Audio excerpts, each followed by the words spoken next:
Hello my dear students. आज हम बात करेंगे हिस्ट्री के first chapter rise of nationalism in Europe के बारे में। ये चैप्टर बहुत लेंदी है, तो इसीलिए हम बहुत जो है इसको कंसाइज वे में इस तरीके से करेंगे कि आपका कम टाइम में ये चैप्टर पूरा क्लियर हो जाए। चलिए विदाउट वेस्टिंग टाइम मैं सबसे पहले अपना जो है इंट्रोडक्शन दे देती हूँ। मैं मीनू श्रीवास्तव हूँ और इस चैनल पे हम साइंस और सोशल को कंप्लीट करेंगे।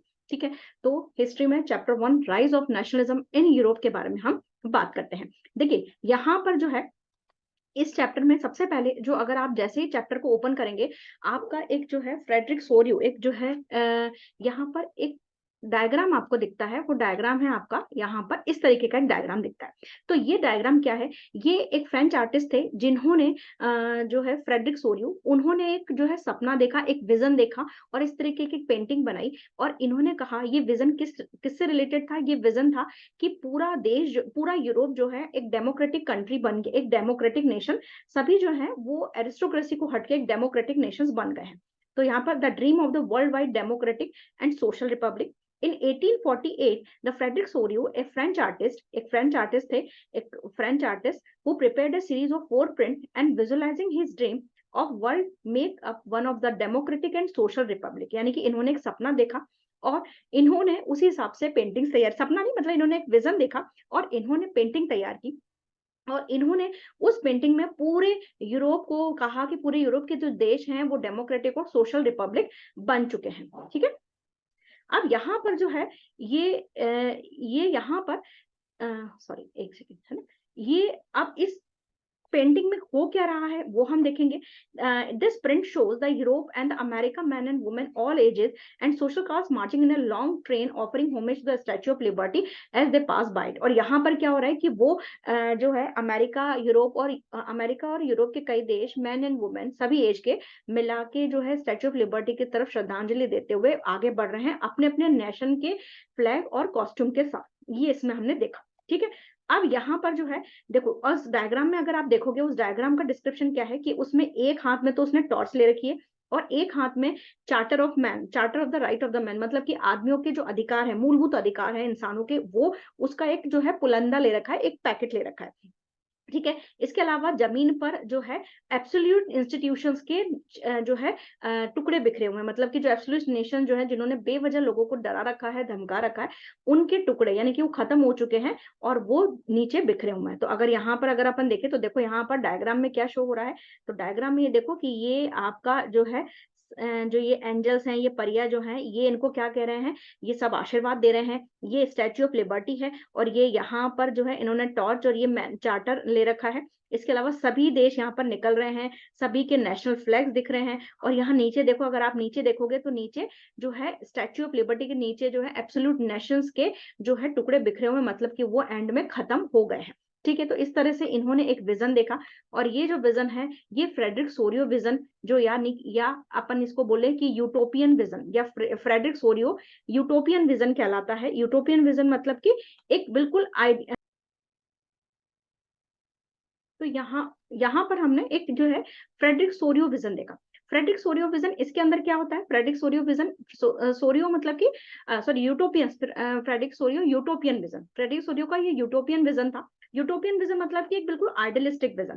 तो इसके अंदर ये बता रहा है कि people of the world are grouped as a distinct nation are identified through their flag. और लोग कैसे दिख रहे हैं, लोग कैसे पहचाने जा रहे हैं? वो अपने फ्लैग और अपने कॉस्ट्यूम के थ्रू पहचाने जा रहे हैं और स्टैच्यू ऑफ लिबर्टी के जो है आगे बढ़ते जा रहे हैं और प्रोसेशन निकाल रहे हैं, एक मार्च निकाल रहे हैं। ठीक है, उसको श्रद्धांजलि मतलब कि उसको जो है कैसा था, सम्मान दे रहे हैं। France identifiable revolutionary tricolour has reach the statue. और फ्रांस के 3 ट्राई कलर्स इसमें दिखाई दे रहे हैं जो कि है आपके फ्लैग के अंदर जो नेशन फ्रांस जो है सब अपना झंडा लिए हुए, तो फ्रांस भी अपना ट्राई कलर वाला नेशन फ्लैग लिए हुए। उसके बाद जो है इसके अंदर ये देखो ये क्या कह रहा है कि यहाँ पर the she is followed by the Germany, France के पीछे जर्मनी के लोग हैं ब्लैक और रेड गोल्ड फ्लैग में। इसके अलावा ऑस्ट्रिया, इसके अलावा Sicilies, Lombardy, England, Ireland, Hungary, Poland, Russia के लोग हैं। और क्राइस्ट सेंट जो है और एंजल जो है वो जो है हेवन से उनको आशीर्वाद दे रहे हैं। तो ये जो सिंबल, ये क्या सिंबलाइज करता है? फ्रेटर्निटी को, यानी कि पूरे जो है यूरोप में इस तरीके से भाईचारे की भावना फैल रही है। और ये एक यूटोपियन विजन है, एक आइडियल विजन है। हालांकि ऐसा विजन पॉसिबल नहीं था पूरी तरीके से, लेकिन ये विजन जो है उन्होंने सोचा। Interestingly, at the time of the Sorio created this the image, German people did not exist as a united nation. और मजे की बात ये है कि जब उन्होंने ये पिक्चर बनाई तो यूनाइटेड नेशन जो है जर्मन जो है इस तरह ऐसे यूनाइटेड नेशन के फॉर्म में एग्जिस्ट भी नहीं करता था, लेकिन उन्होंने ये सारे जो है सोचे। ठीक, अब यहाँ पर एक जो है आपका एब्सोल्यूटिस्ट एक कुछ जो डेफिनेशंस है। एब्सोल्यूटिस्ट मतलब क्या होते हैं कि ऐसी गवर्नमेंट जिसके ऊपर कोई रेस्ट्रेन ना हो, कुछ जिसके ऊपर कोई भी जो है दबाव ना हो। और ऐसी जो गवर्नमेंट होती है मिलिट्री वाली होती है, मतलब क्योंकि मिलिट्री उसके कंट्रोल में होती है, सप्रेसिव होती है, रिप्रेसिव होती है, मतलब कि जो है दमनकारी होती है, लोगों को दबाने वाली नीतियां होती है उनकी, क्योंकि वो किसी के अपने अगेंस्ट में कुछ कह के बर्दाश्त नहीं करते हैं ये। ठीक है, इसके अलावा यहाँ पर जो है यूटोपियन विजन जो है यूटोपियन विजन ये कह रहा है कि एक आइडियल विजन जो है जो कि एग्जिस्ट करता ही नहीं है, इस तरीके का विजन उन्होंने सोचा, लेकिन फिर भी उन्होंने जो सोचा वो कुछ हद तक कामयाब भी हुआ। अब यहाँ पर जो है हम ये बात करें कि how we can relate this theme of the chapter, हम कैसे इस चीज को जो है थीम को रिलेट करेंगे चैप्टर को। ठीक, अब यहाँ पर जो है अब हम थीम को कैसे अब हम इस थीम को कैसे रिलेट करेंगे चैप्टर से। तो देखिए यहाँ पर जो है ये थीम जो है ये हमें ये बता रही है, एक्चुअली ये जो थीम है ये बता रही है कि पूरे देश में किस तरीके से नेशनलिज्म की भावनाएं फैली, लोगों में एक कलेक्टिव सेंस ऑफ आइडेंटिटी का आया और लोगों ने अपने आप को मॉडर्न स्टेट से नेशनल स्टेट के फॉर्म में कन्वर्ट किया। ठीक है, तो देखो यहाँ पर the rise of nationalism brought about the sweeping change in the political and mental world of the Europe के पॉलिटिकल और मेंटल वर्ल्ड में बहुत बड़ा चेंजेस आया, क्योंकि जो जितने भी चेंजेस होते हैं वो आपके आर्टिस्ट लोगों के दिमाग में भर भर के ही करते हैं। ठीक है, तो मॉडर्न स्टेट से फिर नेशनल स्टेट बने, और नेशनल स्टेट तब बने जब लोगों में कलेक्टिव आइडेंटिटी का सेंस आया। Origin of national state, ride up of the national state institute of the multinational dynasties empire of the Europe. तो कहीं ना कहीं जो है नेशनल स्टेट ओरिजिन हुए, और ये जो है मल्टीनेशनल डायनेस्टीज से जो है एक जो यूनाइटेड नेशंस हैं वो उस फॉर्म में क्रिएट हुए। ठीक है, तो इस तरीके से ये जो फ्रेडरिक सोरियो का विजन था ये कामयाब हुआ, और फाइनली लोगों ने इस तरह की भावनाओं को देखना शुरू किया। The commonness did not exist from the time immemorial, it fast force to the struggle to the action of the leader and the common people. और ये जो चीज दिख रही है आपको ये एकदम से नहीं आई है, ये लोगों के बहुत सारे स्ट्रगल्स के बाद आई है। अर्नस्ट, जैसे ये आपकी बुक में लिखा हुआ अर्नस्ट है ना, व्हाट इज द नेशन, तो ये पूरा एक पैराग्राफ है, उसको मैंने यहाँ पर लिख दिया है, आप एक बार रीड आउट कर लेना। बहुत उसमें बताया हुआ है कि कैसे एक नेशन जो होता है अपने आप को आइडेंटिफाई एक तरीके से जो है एकजुट करता है। ठीक है, अब यहाँ पर हम बात करें कि एक नेशन स्टेट अगर हम बात करें तो नेशन स्टेट के एलिमेंट क्या क्या होने चाहिए। नेशन स्टेट का एक अगर हम बात करें कि एक नेशन स्टेट और नेशन से कंफ्यूज मत होइएगा, दोनों बात सेम होती है। नेशन स्टेट मतलब नेशन या नेशन स्टेट मतलब होता है कि यहाँ पर जो है कि जितना भी है आपका ये आपका जो ये हम कहें कि कितने एलिमेंट्स होते हैं किसी नेशन स्टेट के, वो स्टेट के क्या क्या एलिमेंट्स है। सबसे पहले कि जितना भी आपकी जो मेजोरिटी होगी वो सिटीजन्स के थ्रू होगी, ना कि आपका किसके थ्रू, रूलर्स के थ्रू नहीं होगी। मतलब लोग डिसीजंस डेमोक्रेटिक होगा ना, मतलब डिसीजंस लोग लेंगे, राजा नहीं लेगा। राजा उनको राजा की सहमति ठीक है मानते हैं, लेकिन जो है जनता का शासन भी होगा। हिस्ट्री, कॉमन हिस्ट्री शेयर करेंगे सब, मतलब कि सभी ये कहेंगे कि भाई हम इस देश के नागरिक हैं, हमारे देश में ये हुआ है ना। इसके अलावा कॉमन सेंस ऑफ आइडेंटिटी रहेगी, यानी कि हमारे देश में सभी एक जैसे हैं, हमारे एक गाना है, हमारे एक राष्ट्रगान है, एक राष्ट्रगीत है, एक नेशनल फ्लैग है। तो ये सारी कॉमन आइडेंटिटी से हम जो है नवाजे जाएंगे। The aim of this chapter, the diverse process through which the nation state and the nationalism came into the begin in the 19th century। तो ये जो नेशनलिज्म की भावना थी वो 19th सेंचुरी के आसपास पूरे वर्ल्ड में फैली। अब उसके बाद जो है French revolution and the idea of the nation. ठीक है, ये नेशन लिखा हुआ है, शायद इसके अंदर छुप गया है। ठीक है, तो ये जो है आइडिया ऑफ द नेशन, इसके अंदर जो है हम ये कह सकते हैं कि फ्रेंच रिवोल्यूशन जो है कहीं ना कहीं नेशनलिज्म की भावना फैलाने के लिए फ्रेंच रिवोल्यूशन बहुत बड़ा रोल प्ले करता है।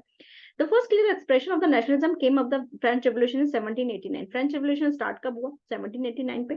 ठीक है, और फ्रेंच रेवोल्यूशन में हुआ क्या था कि जो पावर थी वो शिफ्ट हुई थी जनता के पास। ठीक है, the French revolution to the transfer of sovereignty from monarch to the body of the French citizen, यानी कि पूरी पावर जो है मोनार्की से, यानी कि जो राजाओं से थे उससे हटकर जो है जनता के पास पावर आ गई थी। हालांकि पूरी तरीके से एकदम से शिफ्टिंग नहीं हुई थी, अभी हम देखेंगे स्टेप बाय स्टेप कि किस तरीके से शिफ्टिंग हुई। अब यहाँ पर अगर हम बात करें कि जो फ्रेंच रिवोल्यूशनरीज थे उन्होंने क्या क्या स्टेप्स लिए और क्या क्या उन्होंने जो है किस तरीके से लोगों का दिमाग में ये भरा कि भाई जो है हमें अपने देश के लिए लड़ना है। तो देखिए, द लैंड ऑफ द ला पार्टी, फादरलैंड एंड ले सिटी ओन। तो यहाँ पर जो है लैंड जो है मतलब कि जिस तरह से हम कहते हैं हम भारत माता के जो है नागरिक हैं, तो इसी तरीके से उन्होंने कहा फादरलैंड, हम एक ही फादरलैंड के अंदर हैं और हम एक ही सिटीजन है, एक ही देश के सिटीजन है। इसके अलावा जो नेशन फ्लैग था वो जो आपका रॉयल फ्लैग था उसको हटा के एक ट्राई कलर फ्लैग लाया गया, जो कि अब हम देखेंगे रेड व्हाइट और ब्लू कलर का एक जो है एक ट्राई कलर फ्लैग उन्होंने प्रायोरिटी दी। इसके अलावा जो स्टेट जनरल थे उसको इलेक्ट किया गया एक्टिव सिटीजन्स के थ्रू। याद करिए 9th में आप पढ़ के आए हैं कि जो फ्रांस के अंदर एक्टिव सिटीजन्स वो थे जिनके पास प्रॉपर्टी थी। उसके बाद जो है औरतें और जिनके पास प्रॉपर्टी नहीं थी उन्हें पैसिव सिटीजन में डाल डाल दिया गया था। इसके अलावा इस जो है इसको नाम दिया गया नेशनल असेंबली। नए hymns was new hymns was compose oats, इसमें ओट लिखा हुआ है, इट्स ओथ, OTHS, ये ओथ है बेटा, ओथ है ना, OATHS, जो अपन जो है शपथ लेते हैं, ठीक है, इसकी स्पेलिंग सही कर लेना। And taken matriarchs the commemorated all the sorry commemorated all the nation name of the nation, और सभी ने देश के मर मिटने के लिए कस्में खाई। और इस तरीके से देश की भावनाओं को भरा गया लोगों के दिमाग में, और वो भरना जरूरी भी था, अदरवाइज जो है वो चीजें बहुत गड़बड़ हो रही थी। उसके बाद जो है इसके अलावा एक सेंट्रलाइज सिस्टम जो है a centralise system was put in place of its formulated uniform law, और लोगों के लिए एक जो है यूनिफॉर्म लॉ बनाया गया कि सभी सिटीजन के लिए लॉ सेम है। इसके अलावा इंटरनल कस्टम ड्यूटीज, यानी कि एक फ्रांस के अंदर ही बहुत सारे जो मोनार्की थे उन्होंने बहुत सारी कस्टम ड्यूटीज लगा रखी थी, उनको हटाया गया। एक यूनिफॉर्म वेट सिस्टम अडॉप्ट किया गया। इसके अलावा रीजनल डायलेक्ट्स यानी कि जो रीजनल लैंग्वेजेस थी उनको हटाया गया। इसके अलावा फ्रेंच को बोला बोला गया कि आप फ्रेंच बोलिए ताकि सभी आप कनेक्ट कर सके फ्रांस से, ठीक है। And the Paris written in the Paris and common language, और जो है जो फ्रांस में फ्रेंच लैंग्वेज को जो है नेशनल लैंग्वेज का जो है common national language of nation का दर्जा दिया गया, ठीक है। अब यहाँ पर जो है ये देखिए ट्राई कलर, ये अगर अभी अपन ने कहा था ना कि ट्राई कलर जो है देखिए ब्लू व्हाइट और रेड का ये ट्राई कलर है। ये एक डायग्राम जो है ये आपका फ्रांस का जो है नेशनल फ्लैग है। एक ये डायग्राम आप लोगों के बुक में दिया हुआ है। ये डायग्राम क्या है बेटा, ये एक जर्मन जो थे जर्मनी के जर्नल थे, मतलब वो न्यूज पत्रकार थे, है ना। उन्होंने जो थे ये छापा। अगर आप ये इसको 9 से कोरिलेट करेंगे तो 9th में याद करिए बेस्टाइल जेल का है। बेस्टाइल जेल नहीं था कि जिसमें से जो है बेस्टाइल जेल में से जो है रिवोल्यूशनरीज तोड़ के बाहर निकल गए थे, और जो रिवोल्यूशनरीज थे वो फिर उन्होंने पार्टिसिपेट किया था जो है फ्रांस के रिवोल्यूशन में। तो ये जो है ये बताया हुआ है, जर्मन के एक जो है न्यूज़पेपर के एडिटर थे, उन्होंने छापा और उन्होंने ये बताया कि देखो देखो बेस्टाइल में ये हो रहा है, तो अगर फ्रांस में हो सकता है तो हमारे देश में क्यों नहीं हो सकता, ये चीज उन्होंने बताई। अब यहाँ पे French revolution and idea of nation, exactly French revolution का ऑब्जेक्टिव क्या था। The revolution further declared that it was a mission and destiny the front nation to liberate the people of Europe from despotism. मतलब French revolution का केवल एक यही नहीं था कि अपने देश को मुक्त करा लिया, इनका एक ये भी था कि जो देश में जो यूरोप के दूसरे देशों में जो डेस्पोटिज्म यानी कि जो निरंकुश पावर, निरंकुश मतलब जो रिप्रेसिव गवर्नमेंट्स है, जो रिप्रेसिव मोनार्की चल रही है, वो उससे मुक्ति दिलाई जाए। इसके अलावा लोगों की मदद की जाए, help the other people Europe to become nation, और लोगों की मदद की जाए एक नेशन बनाने में, ठीक है। उसके बाद फ्रेंच, अब इसमें देखिए टू स्प्रेड द रेवोल्यूशन, और इसके लिए किया क्या, इसके लिए जो है अभी हम देखेंगे कि नेपोलियन की सेना जगह जगह गई और ये देशभक्ति की भावना फैलाई। To spread the French revolution throughout the Europe the revolutionary have to take some steps. अब वो क्या क्या स्टेप्स लिए गए, जैकोबिन क्लब्स बने। याद करिए 9th में आप पढ़ के आए हैं कि जैकोबिन क्लब्स बनाए गए थे बहुत सारे, और वो जैकोबिन क्लब्स क्या करते थे, यही पॉलिटिकल क्लब्स थे बेसिकली, बहुत सारे थे लेकिन उसमें जैकोबिन क्लब जो है बहुत ज्यादा रिनाउंड क्लब था। French army under the Napoleon move to the Holland, Belgium, Switzerland and much of the Italy in 1790। और जो है फ्रांस की और नेपोलियन के अंडर में ये सारी आर्मी जो है हॉलैंड, बेल्जियम, स्विट्जरलैंड, इटली वगैरह में गई 1790 के आसपास, और उन्होंने जो है यहाँ पर ये सारी भावनाओं को फैलाया। Outbreak of the revolutionary war of the French armies begin to carry the idea of nationalism abroad, और ये बहुत जगह अब्रॉड मतलब कि यूरोप के कोने कोने तक इस भावना को फैलाया गया। Now it lead the rule of the Napoleon. इसका मतलब ये है कि अब जो याद करिए 9th में आप पढ़ के आए थे कि पॉलिटिकल वैक्यूम की वजह से नेपोलियन एंटर हो गया था वो मिलिट्री रूलर, लेकिन वो कहीं ना कहीं एंटर हो गया था। तो अब लेकिन ऐसा नहीं है कि, हालांकि हम जानते हैं कि इसके आने से कहीं ना कहीं मोनार्की डिस्टर्ब हुई थी, सॉरी डेमोक्रेटिक डिस्टर्ब हुआ था, लेकिन इसने बहुत सारे अच्छे काम भी किए थे, वो भी हम पढ़ेंगे। मिला जुला रूप था इसका। तो French revolution and idea of nation में नेपोलियन एंड इट्स रोल के बारे में हम पढ़ रहे हैं। He was the military leader, he was welcome as a harbingers of liberty, मतलब लोगों ने इसका स्वागत कैसे किया कि भाई ये स्वतंत्रता का देवता है। Due to the political vacuum came into the picture, ये पॉलिटिकल वैक्यूम की वजह से पिक्चर में आया था। With his introduction the democracy was destroyed in the France, हालांकि इसके इंट्रोडक्शन से डेमोक्रेसी डिस्ट्रॉय हुई थी, एक ये दिक्कत थी, लेकिन फिर भी हम ये कह सकते हैं कि काफी जो है इसने बहुत सारे रिफॉर्म्स किए, इसने बहुत सारे he had done the many reforms which is already introduced in the France, और जो है फ्रांस में वो रिफॉर्म्स उसने लागू किए। Through the return of the monarchy Napoleon had no doubt destroy the democracy, Napoleon ने नो डाउट अपनी ये डेमोक्रेसी डिस्ट्रॉय की, but he had incorporated revolutionary principle in order to make the whole system more rational and efficient.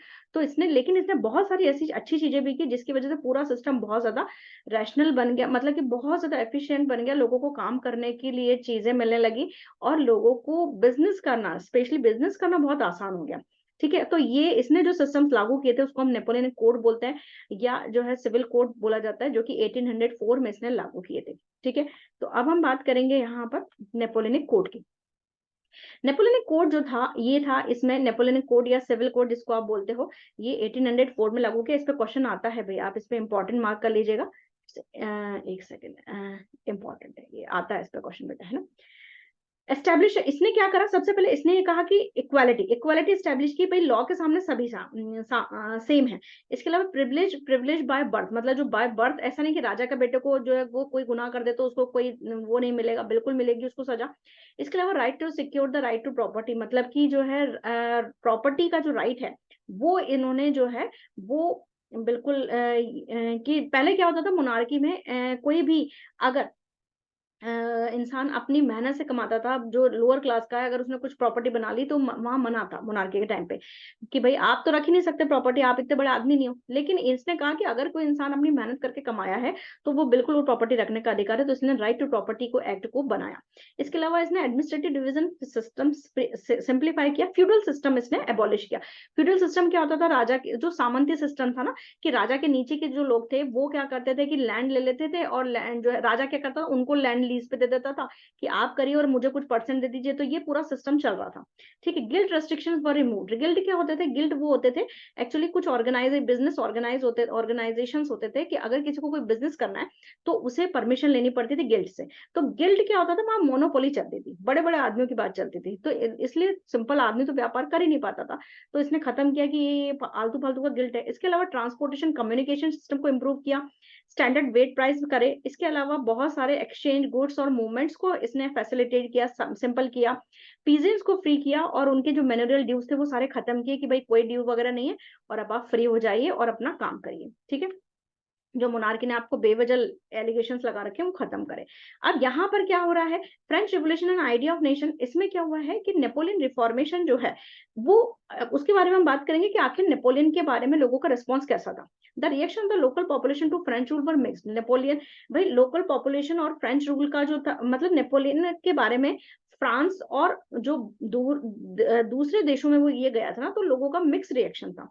Initially, in the place of the Holland and the Switzerland, it's known as the harbingers of liberty.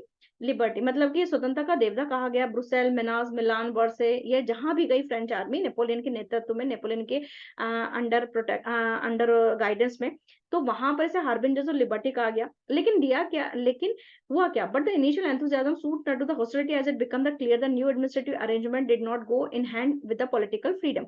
लेकिन हुआ क्या कि actually क्या होना था कि जब इन्होंने दूसरे देशों को मुक्त करा दिया मोनार्की से, तो ये कायदे से इनके आदमी चली जाने चाहिए थे उन देशों से। ठीक है, हॉलैंड, मिलान, वर्से, इन सब से, लेकिन ये लोग ये जाते नहीं थे और मिलिट्री वहीं रह जाती थी, तो और वहां पर अपने रूल चलाते थे। तो लोगों को लगता था कि ठीक है आप आए हो, आपने हमारी मदद करी, वेरी गुड, लेकिन अब जो है अब आपको चले जाना चाहिए, लेकिन ये जाते नहीं थे। तो फिर लोगों ने एंड में जो है मिली जुली फॉर्म करने, प्रतिक्रिया देने लग गए कि यार ये सही बात नहीं हो रही, आप हमारे घर में ही रुक के रह गए। भाई मेहमान कितने दिन अच्छा लगेगा, एक लिमिट तक ही अच्छा लगेगा ना। अब यहाँ पर जो है इसके एक्चुअली फ्रांस रिवॉल्यूशन में जो इसका मिक्स्ड प्रतिक्रिया आ रही थी, एक्चुअली मिक्स्ड रिएक्शन जो आ रहा था, वो क्यों आ रहा था? क्योंकि इसने टैक्सेशंस बहुत बढ़ा दिए थे। अब टैक्सेशन बढ़ाने का रीजन एक ये था, इसने मिलिट्री बहुत पावरफुल कर दी थी। तो मिलिट्री पावरफुल करोगे तो पैसा चाहिए, पैसा चाहिए तो टैक्स आए, टैक्स से चाहिए, टैक्स बढ़ेगा। सेंसरशिप लागू कर दी थी। सेंसरशिप मतलब मीडिया को कोई कंट्रोल नहीं था, मीडिया बिल्कुल जो है अगेंस्ट, मीडिया को छापेगी और छापने से पहले उसे राजा से मतलब नेपोलियन से परमिशन लेनी पड़ेगी। तो मतलब सेंसरशिप लागू कर रखी थी। Forced conscription, the French army required to conquer the rest of the Europe all seemed to the override the advantages of the administrative changes। तो क्या हुआ कि और जो फ्रेंच आर्मी थी वो रेस्ट ऑफ यूरोप में जब वो कॉन्कर कर रही थी, उनकी अपनी टेरिटरीज बढ़ा रही थी फ्रांस जो है, तो फिर लोगों को मिक्स रिएक्शन आने लगा कि भाई ये गड़बड़ मैटर है, भाई ये सही नहीं चल रहा है कुछ भी, है ना। अब यहाँ पर क्या हुआ, making of the nationalism in Europe. यहाँ पर देखो मिड 18 सेंचुरी के आसपास कोई भी नेशनलिज्म की भावना नहीं थी। No nation state in the Europe as we know today. The Germany, Italy, Switzerland were divided into the kingdom, duchies, cantons. ये क्या होते थे, वहां के स्टेट्स थे। ये किंगडम, डचीज, कैंटन जो थे, ये स्टेट्स थे वहां के, ठीक है, इनका नाम तो। और इनकी सबकी ऑटोनोमस टेरिटरी थी। ऑटोनोमस टेरिटरी मतलब कि जैसे कोई ये, जैसे ये जगह है ना, तो इतनी जगह कोई एक राजा राज कर रहा है, इतनी जगह कोई दूसरा राजा कर रहा है, इतना कर रहा है, कोई तीसरा राजा इतना कर रहा है, 4 राजा इससे कर रहा है, पांचवा राजा। तो इस तरीके से लोगों ने बंदर बांट मचा रखी थी राजाओं ने, ठीक है। तो वो चीज जो थी वो काफी दिक्कत का काम था। अब इसमें आपकी बुक में एक एग्जांपल दिया हुआ है, एग्जांपल ऑफ हैब्सबर्ग एम्पायर। अभी हम देखेंगे कि हैब्सबर्ग एम्पायर में भी इतना ज्यादा बंदरबाट मची हुई थी। मतलब बंदरबाट मतलब कि इतने इतने से एरिया में राजा बने बैठे हुए थे, जिसके पास पावर है राजा बन गया। The Austria Hungary for example है patchwork of many different region people. Austria Hungary जो थी वो, हंगरी जो था वो बहुत सारे पैच वर्क्स का था। पैच वर्क का मिला जुला रूप था। पैच वर्क मतलब कि अलग अलग जगहों पे, यानी वही अभी मैंने बताया ना कि इस जगह पे एक राजा, इस जगह पे एक राजा ऐसा राजा बने हुए थे, तो पैच वर्क्स कहलाते हैं, ठीक है। अब इट इंक्लूडेड द, इसमें कौन कौन से थे, टायरोल, ऑस्ट्रिया, सुदरलैंड, ये सारे रीजन थे, बोहेमिया, ठीक है। Where the aristocracy for predominantly German speaking, और वहां पर जो थी वो एरिस्टोक्रेसी जो थी वो जर्मन स्पीकिंग थी, ठीक है। It also included the Italian speaking provinces of the Lombardy and Venetia. इसमें वेनेशिया स्पेलिंग ये ए इंक्लूड कर लेना यहाँ पे, वेनेशिया, ठीक है। इसके अलावा जो है यहाँ पर लोम्बार्डी और वेनेशिया में इटली स्पीकिंग लोग थे, यानी कि वहां पर इटली बोलने वाले लोग थे। मतलब हैब्सबर्ग एम्पायर में ये सारे रीजन्स इंक्लूड थे। वो बता रहा है टायरोल, ऑस्ट्रिया, सुदरलैंड, बोहेमिया, है ना। तो उस जगह तो जर्मन स्पीकिंग थे, और इसके अलावा जो यहाँ पर लोम्बार्डी और वेनेशिया जो है वहां पर जर्मन इटली स्पीकिंग लोग थे, ठीक है। इसके अलावा जो है हंगरी वाला जो एरिया था, इसमें जो Hungary half of the population spoke Magyar, और हाफ ऑफ हंगरी वाला जो एरिया इसमें इंक्लूड था, उसमें ज्यादातर पॉपुलेशन जो है, आधी पॉपुलेशन मैग्यार बोलती थी और आधी जो है वैरायटी ऑफ डायलेक्ट्स बोलती थी। यानी कि डायलेक्ट्स मतलब कि अलग अलग रीजनल लैंग्वेजेस, ठीक है। इसके अलावा in the glacier the aristocracy, और जो इस हैब्सबर्ग एम्पायर में जो ग्लेशियर रीजन था उसमें लोग जो है पॉलिश भी बोलते थे। इसके beside these 3 dominant group also live within the boundaries the empire mass was subject the peasant. मतलब कि अब यहाँ पर पीजेंट लोग भी इंक्लूड थे, ठीक है।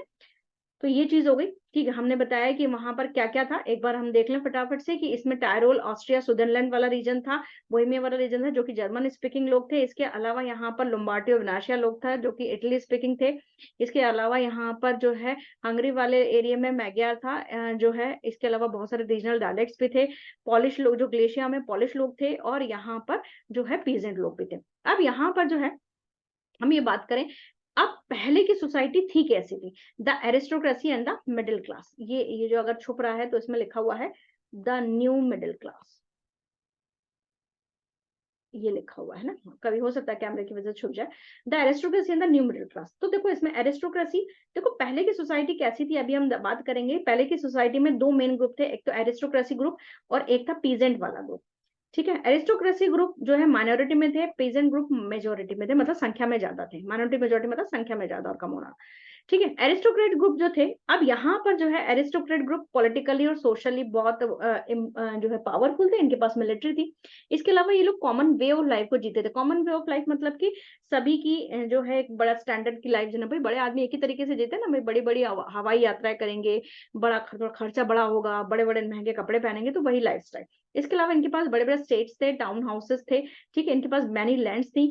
Spoke the French for the diplomacy in the high society. और फ्रांस जो है, और इस तरह का जो एरिस्टोक्रेसी थी वहां पर फ्रेंच वो लोग बोलते थे, और उस टाइम पे फ्रेंच बोलना एक बड़ा जो है वो माना जाता था कि भाई ये जो है फ्रेंच बोल रहा है, मतलब फ्रेंच आती है, बड़ा आदमी है।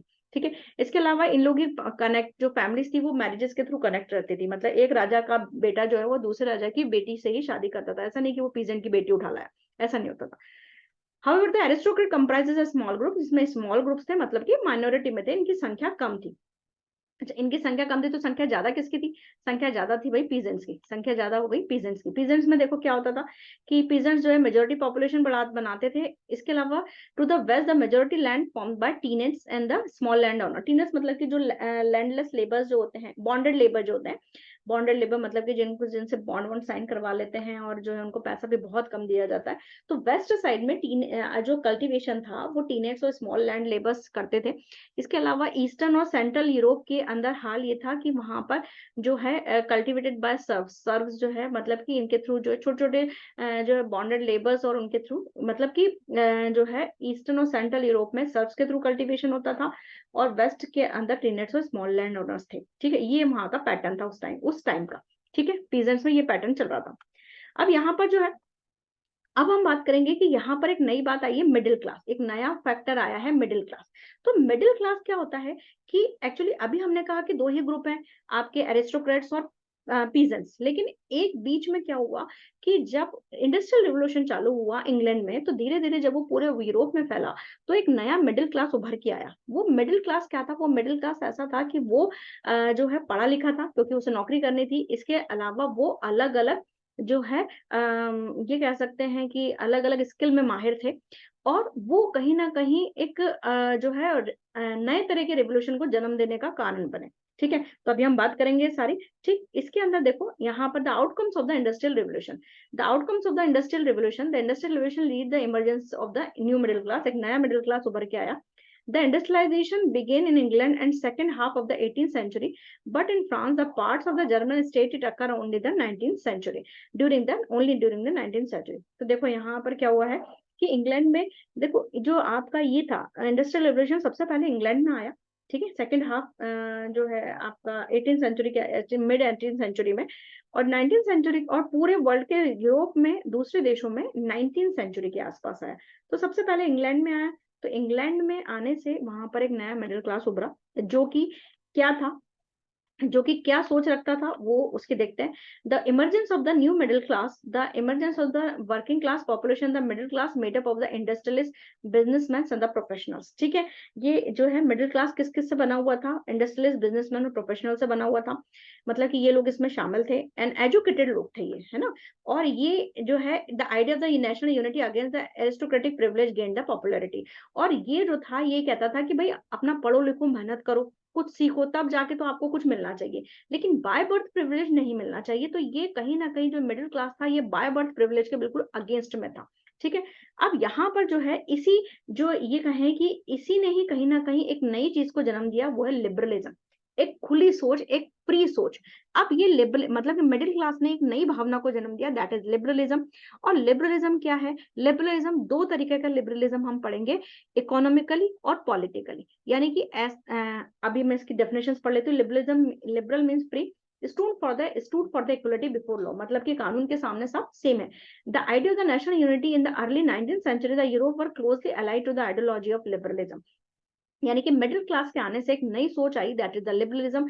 दो तरीके का था, पॉलिटिकल और इकोनॉमिकल। पॉलिटिकल लिबरलिज्म मतलब कि लोग जो हैं पॉलिटिकली जो है बिल्कुल फ्री रहें। ठीक, मतलब कि लोगों को अपनी बात कहने का हक हो, बेवजह की सेंसरशिप ना हो।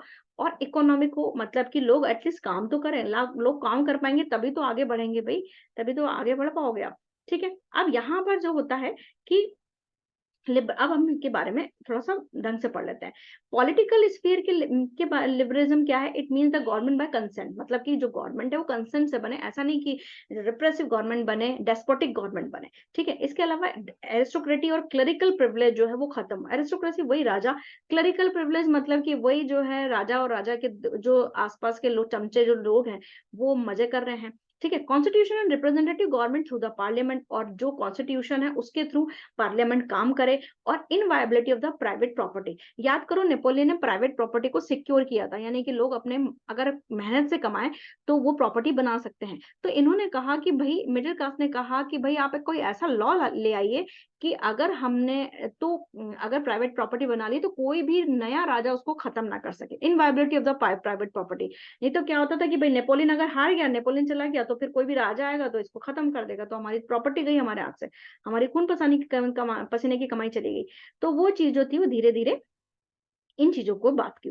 अब यहाँ पर ये जो चीज है कि ये कह रहा है, not note here the equality before the law did not necessarily stand for the universal suffrage. तो इन्होंने कहा कि जो आपका जो इक्वालिटी है वो, इसका मतलब ये नहीं है कि सभी को वोटिंग राइट्स मिल गए। यूनिवर्सल सफरेज मतलब नहीं है, यूनिवर्सल सफरेज मतलब राइट टू वोट, यानी कि सभी के लिए ही वोटिंग राइट नहीं थे। अभी भी हम देखेंगे कि पैसिव सिटीजन और वुमेन्स के पास कोई राइट नहीं थे। पैसिव सिटीजन और जो है वुमेन्स के पास राइट्स बहुत बाद में। पैसिव सिटीजन यानी कि जिनके पास प्रॉपर्टी नहीं थी, उनके पास तो राइट्स मिल गए थे जैकोबिन पीरियड में थोड़े थोड़े, लेकिन औरतों को तो बहुत टाइम लगा था। During the revolution, the France, the right to vote to get the elected was granted exclusively to the property owning man and men without property. All women are excluded from the political right. तो इनको, औरतों को और कहीं ना कहीं इन सबको exclude कर दिया था। हालांकि जैकोबिन पीरियड के टाइम पे थोड़ा सा सभी मेल्स को जो है जो वोटिंग राइट्स दे दिए गए थे। नेपोलियन कोड जो है, नेपोलियन कोड जब बना था तो उन्होंने औरतों को पूरे राइट्स खत्म कर दिए थे। Back to the limited and reduce the women to status of the minor subject to the authority of the father and husband. इन्होंने औरतों से कहा था कि भाई जाइए आप अपने पतियों और अपने, या तो अपना घर संभालिए, और अगर कुछ करना भी है तो आप अपने पति और अपने पापा से परमिशन लेके आइए। Throughout the 19th and 20th century, men and non-property organized opposing the movement, demanding the equal right। और कहीं ना कहीं ये सारे जो है इक्वल राइट्स को जो है बताने लगे कि भाई इकोनॉमिक इक्वल राइट तो होने चाहिए। अब इकोनॉमिक लिबरलिज्म क्या है? इकोनॉमिक लिबरलिज्म ये है कि मार्केट फ्री हो। मार्केट तो फ्री कर दो, आप हमको काम ही नहीं करने देते हो। इसके अलावा बेवजह के जो रेस्ट्रिक्शंस हैं जो गुड्स और कैपिटल के मूवमेंट पे, वो खत्म करो। इसी और तो ये जो है मिडिल क्लास का जो है ये बहुत सारी डिमांड्स लेके आए। ठीक, तो इन्होंने कहा during the first half of the 19th century Napoleon administration created confederation of the 39 state. तो नेपोलियन ने क्या करा था कि 39 स्टेट का एक कन्फेडरेशन बनाया था, जिससे इसने चीजों को सिंप्लीफाई करने की कोशिश की थी। हालांकि सिंप्लीफाई हुई थी और कुछ नहीं भी हुई थी, कुछ कुछ कॉम्प्लिकेशन तब भी बने हुए थे, वो बाद में जाके सॉर्ट आउट हुए थे। differences and its weight and currency, each has its own currency and weight measure, own system of weight and measure its time। अब क्या हो रहा था कि इकोनॉमिक लिबरलिज्म में हो क्या रहा था कि इकोनॉमिक लिबरलिज्म की डिमांड इसलिए हो रही थी क्योंकि हर जगह जब जाया जा रहा था तो हर जगह वेट और मेजरमेंट सिस्टम अलग था। उसकी वजह से कोई अगर बिजनेस करने वाला है तो उसको हर जगह गुड्स और एक्सचेंज और उसको टैक्सेस देना और ये सारी चीजें बहुत हद तक थी। इसके अलावा जो कस्टम्स थे, कस्टम ड्यूटीज बहुत देनी पड़ रही थी। In the city hindered the economic growth and exchange, such condition were viewed as obstacles to economic exchange growth by the new commercial class who argued for the creation of unified economic territories, unhindered movement of the goods and capital. यानी कि ये जो custom barriers थे एक city से दूसरी city में जाने में, तो क्या हो रहा था कि ये बिल्कुल जो है मिडिल क्लास कह रहा था कि आप हमें एटलीस्ट गुड्स तो लेके जाने दीजिए, हमें काम तो करने दीजिए, अदरवाइज इतने कस्टम बैरियर्स, इतने टैक्सेस लगा देते हो कि हमारा माल बहुत ज्यादा महंगा हो जाता है, फिर इसको कोई खरीदता नहीं है। तो वो सारी चीजें जो है सॉर्ट आउट करने के लिए इकोनॉमिक लिबरलिज्म की सोच को लाया गया मिडिल क्लास के थ्रू। अब हम बात कर इकोनॉमिक लिबरलिज्म का एक एग्जांपल आपकी बुक में दिया हुआ है, जिसको मैंने ऐसा कैसे उतारा है इन मर्चेंट ट्रेवलिंग। जैसे कोई मर्चेंट ट्रेवल कर रहा है हैम्बर्ग से न्यूरमबर्ग अपने गुड्स को सेल करने में, तो उसको करीबन 11 कस्टम ड्यूटीज जो है बैरियर्स पार करने थे और हर जगह 5% का टैक्स देना पड़ रहा था। ठीक है। Duties were often levied according to the weight and measurement of the good, as each region has its own system of weight and measure। और जो है इसके अलावा बहुत सारे ड्यूटीज वगैरह देने पड़ रहे थे। क्यों? क्योंकि हर जगह का अपना ड्यूटीज अपने टैक्सेस अपना सिस्टम है। तो वो जो चीजें कहीं ना कहीं बहुत ज्यादा दिक्कत थी। अब जैसे इसके अलावा आपकी बुक में बताया कि जैसे कोई अगर क्लोथ का मेजर है एलए, ये कई बार आपसे पूछ लेते हैं बेटा, ये इंपॉर्टेंट है, द एलए स्टैंड्स फॉर। तो ये जो आपका क्लोथ है, एलए मीन्स क्लॉथ या टेक्सटाइल, अगर आप देखोगे ना तो टेक्सटाइल है बेटा ये कपड़ा, which in each region stood for the different length. तो हर जगह जो है अलग अलग लेंथ, मतलब कि एक इक्वल मेजरमेंट नहीं था। यानी कि अगर आप जो है जो है 1 मीटर कपड़ा ले जा रहे हो तो वो कितने का होगा ये बता रहा है।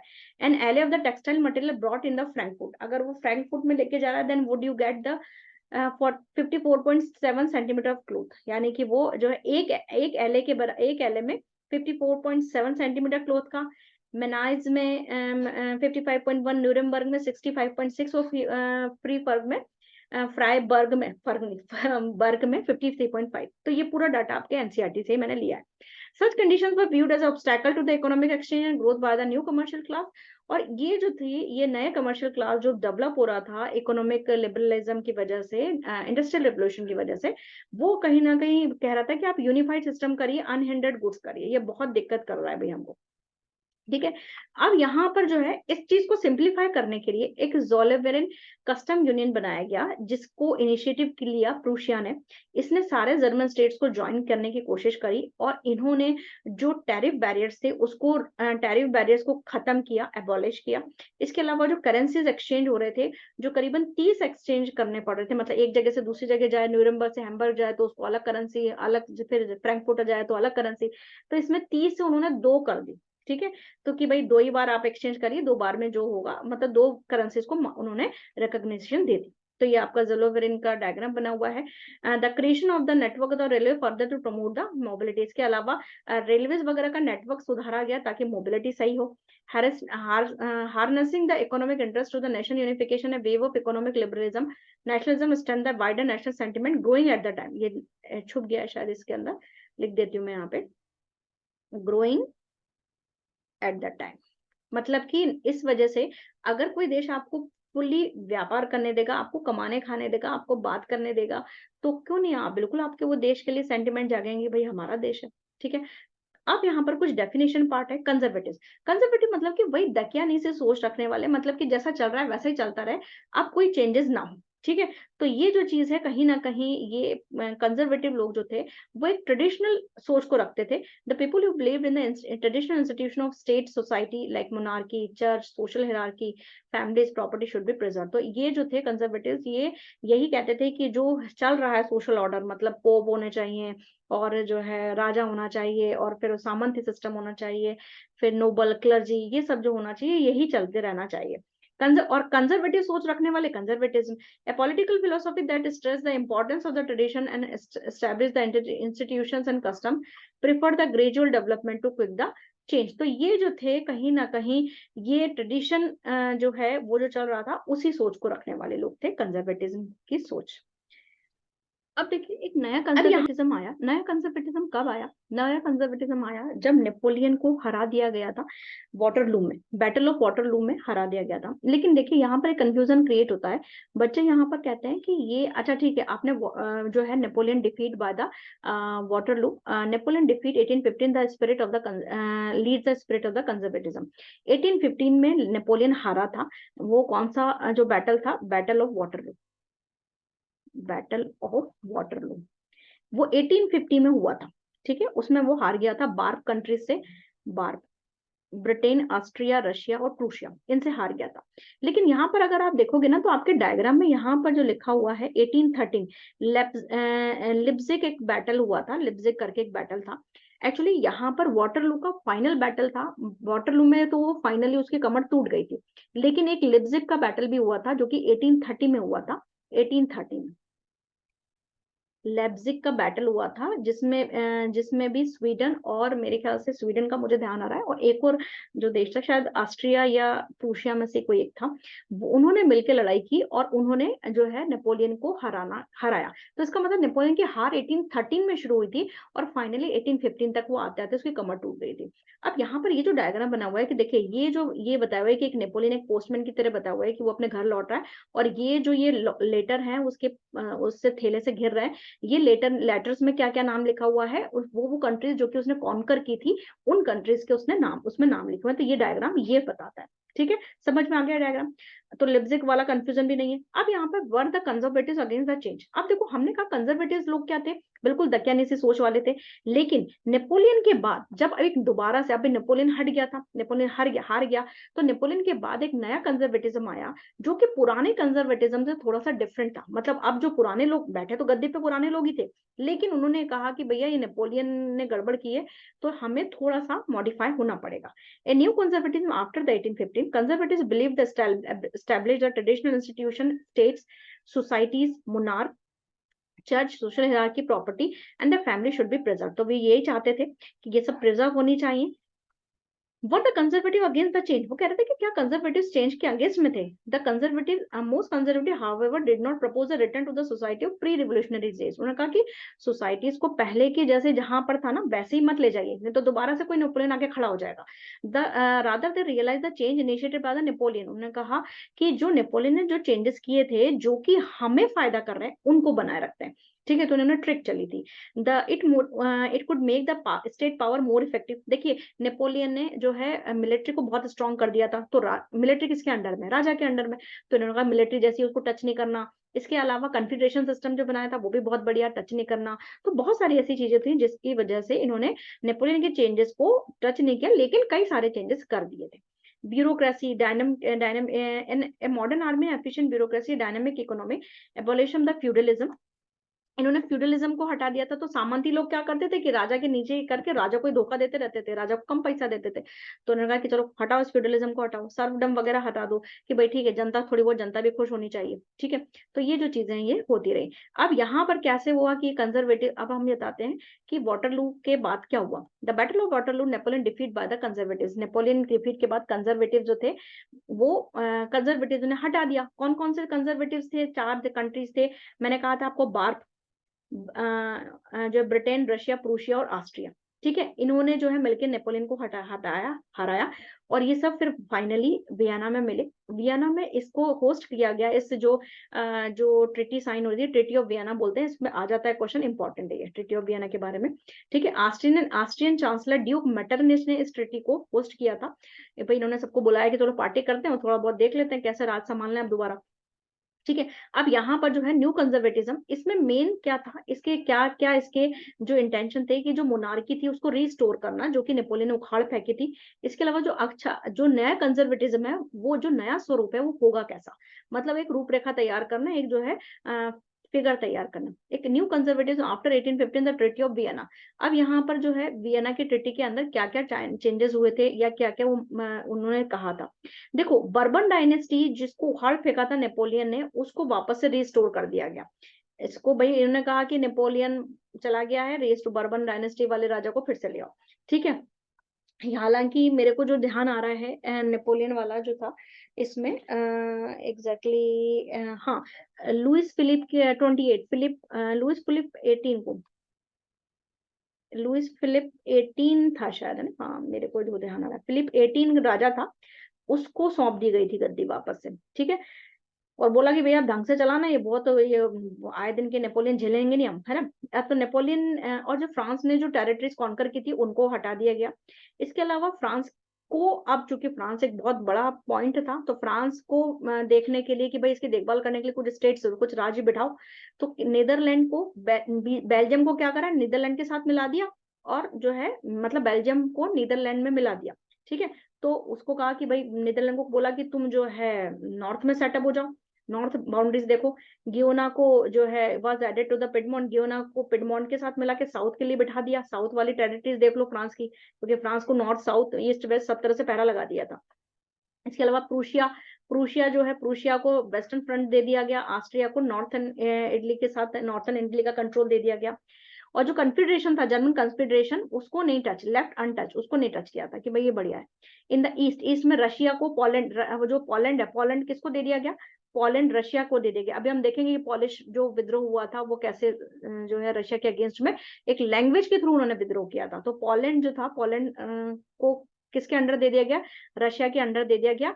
इसके अलावा जो है प्रूशिया को जो है सैक्सोनी का कब्जा दे दिया गया। ठीक है, तो ये सारी चीजें हो रही थी। ये तो ये नया कंजर्वेटिज्म कैसा था, इस पर क्वेश्चन आता है। What do you think that what is the new conservatism, was good और बैड और राइट एन ओपिनियन, ऐसा तरह से वो बताते हैं, ओपिनियन बताइए अपनी। तो वो आपको पूरा बताना पड़ेगा कि आखिर क्या क्या चेंजेस हुए और किस तरीके से हुए। ठीक है, तो conservatism was setup in the 1815 was autocratic. भाई जो कंजर्वेटिज्म सेटअप हुआ था वो ऑटोक्रेटिक था। कोई भाई वो बड़े वो दिलदार लोग नहीं थे, वो कंजर्वेटिव थे, दकियानूसी सोच वाले थे। ठीक है, तो वो क्रिटिसिज्म को तो टॉलरेट वैसे नहीं कर सकते थे। इसके अलावा इन्होंने जो कहा था and sought to curb the activities the question legitimacy the autocratic government. तो भाई ये जो गवर्नमेंट को जो थी वो, मतलब वो बिल्कुल ही बर्दाश्त नहीं कर सकते थे कि गवर्नमेंट के काम पे कोई जो है सवाल उठाए। इसके अलावा इन्होंने सेंसरशिप जो नेपोलियन ने इम्पोज की थी ना, वो इन्होंने लागू कर दी कि भाई अब कोई जो है न्यूज़पेपर में, बुक में कुछ भी आप छापोगे, हमारी परमिशन के बिना कुछ नहीं छाप सकते। ठीक है, ये इन्होंने लागू कर दी। अब जो है इसके अलावा अब क्या हुआ था, the memory of the French revolution nonetheless continue to inspire the liberal. अब हुआ क्या था, याद करो कि भाई वो आ चुके थे, मिडिल क्लास उभरने लगा था। तो यहाँ पर क्या हुआ कि फ्रेंच रिवॉल्यूशन हो रहा था, फ्रेंच रिवॉल्यूशन हो रहा था। जो फ्रेंच रिवॉल्यूशन के बाद जो जो नया कंजर्वेटिज्म आया, नेपोलियन के हटने के बाद जो नया कंजर्वेटिज्म आया, तो कहीं ना कहीं उन लोगों ने बहुत जो जनता थी, जनता जो कि नेपोलियन के टाइम पे लिबर्टी को चख चुकी थी, तो लोग जो है बौखलाए हुए थे कि अरे कौन से फिर लोग आ गए, ये सड़े भुसड़े लोग फिर से आ गए। The memory of the French revolution nonetheless the continue to inspire the liberals. तो कहीं ना कहीं जो फ्रेंच रिवॉल्यूशन की जो भावनाएं थी, पिछली भावनाएं थी, वो लिबरल्स को सोच जो है प्रेरित करते रहते थे, इंड्यूस करते थे, पिंच करते रहते थे, पोक करते रहते थे। ठीक है, one of the major issues taken up by the liberal nationalist who criticize the new conservative order the against the freedom of the press. और कि भैया तुमने सब कुछ हटा दिया, प्रेस की फ्रीडम हटा दी, ना हम बोल सकते, ना देख सकते, ना सुन सकते, तो हम करें क्या। तो देखो ये एक जो है डायग्राम है क्लब ऑफ द थिंकर्स। ये क्लब ऑफ द थिंकर्स में क्या है कि देखो इन्होंने मुंह पे पट्टियां बांध रखी हैं और ये बता रहे हैं कि देखो हमें कुछ करने की आजादी नहीं है, और देखो ये मुंह पे पट्टियां, ना हम ना जो बोल सकते हैं ना देख सकते हैं, हम सिर्फ देखो और जो है ये क्लब ऑफ थिंकर्स है। देखो तो इस तरह बताया हुआ है कि इस तरह की तब की वहां पर जो है लोग जो है क्लब तो थे, लेकिन वो कुछ भी करने में असक्षम थे। अब रिवोल्यूशनरीज जो है, अब धीरे धीरे रिवोल्यूशनरीज का रोल शुरू होने लगा, जो कि मिडिल क्लास थे। ठीक है, during the year 1815 the fear of the repression to the many liberal nationalist underground. तो जो बहुत सारे ऐसे लिबरल नेशनलिस्ट थे, उन्होंने कहा कि भाई कंजर्वेटिज्म आ गया है, ठीक है, तो इनका थोड़ी देर अंडरग्राउंड हो जाओ, नहीं तो हम ये जो से हमको पकड़ के जेल वेल भेज देंगे, मार डालेंगे। कि अंडरग्राउंड हो जाते हैं, सही वक्त आने पे बढ़िया मौके पे चौका मारेंगे। ठीक है, तो सीक्रेट सोसाइटीज बहुत सारी बनने लग गई थी। तो इसके अलावा रिवोल्यूशनरीज को ट्रेन किया जाने लगा, उनके आइडियाज को जो है जगह जगह बहुत गुपचुप तरीके से फैलाया जाने लगा। ठीक है, to be the revolutionary at the time mean the commitment to oppose the monarchial. और कहीं ना कहीं जो मोनार्कियल गवर्नमेंट हो रही थी उसको अपोज कर रहे थे गुपचुप तरीके से। ठीक है, जो वियना कांग्रेस के बाद जो है वो जो है जो कि लिबर्टी और फ्रीडम के अगेंस्ट में थी, उसके जो है सीक्रेट सोसाइटीज उनके अगेंस्ट में काम करने लग गई थी। Most of the revolutionaries also saw the creation of the nation state as a necessary part of the struggle for the freedom। और बहुत सारे revolutionaries कह रहे थे कि अगर हमें देश को वापस से एकजुट करना है तो हमें कहीं ना कहीं स्ट्रगल फिर से करना पड़ेगा। Revolutionaries were liberal nationalists who belonged to the educated middle class. Allied, these liberals become the revolutionaries with a motive to overthrow the monarchy। और कहीं ना कहीं जो मिडिल क्लास एलाइड ग्रुप था, वो ये कह रहा था कि भाई ये अब हमको जो है इस मोनार्की को जड़ से उठा के फेंकना है, ये बहुत गदर मचा रहे हैं दोबारा से। ठीक है, तो देखो यहाँ पर जो है इस जो है मोनार्कियल को, ये जैसे ये आपका ये है ना, ये गुसिपी मजीनी का रोल अभी हम पढ़ेंगे कि जो है गुसिपी मजीनी का रोल आएगा। The commitment to oppose the monarchial form that has been established the to fight for the. बेटा ये शायद रिपीट हो गया बेटा, ये वाली स्लाइड है ना, ये वाली स्लाइड रिपीट हो गई है अभी। अब यहाँ पर 1815 के बाद जो अब 1815 से हम देखेंगे कि 1830 तक एक टेरर का रीजन चला था, एक टेरर वाली, क्योंकि राजा थे, राजा हर चीज को दबाने पे तुले हुए थे कि यार, और क्योंकि राजा किसी को सर नहीं उठाने दे रहे थे कि क्योंकि फिर कोई नेपोलियन आ जाएगा, फिर कोई खड़ा हो जाएगा, तो भैया हमें, और इस बार बर्बन बोले को बोला था कि ढंग से देश चला लेना, तो मार जो है गड़बड़ कर देंगे फिर।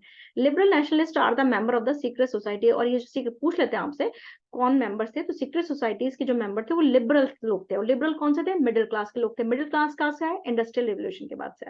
ठीक है, अब यहाँ पर जो है इनके ऑब्जेक्टिव्स क्या थे, रेवोल्यूशनरीज के ऑब्जेक्टिव थे कि मोनार्कियल फॉर्म को अपोज करना, फ्रीडम और लिबर्टी के लिए लड़ना, और जो ऑटोक्रेटिक रेजिम एस्टैब्लिश हुआ है उसको खत्म करना।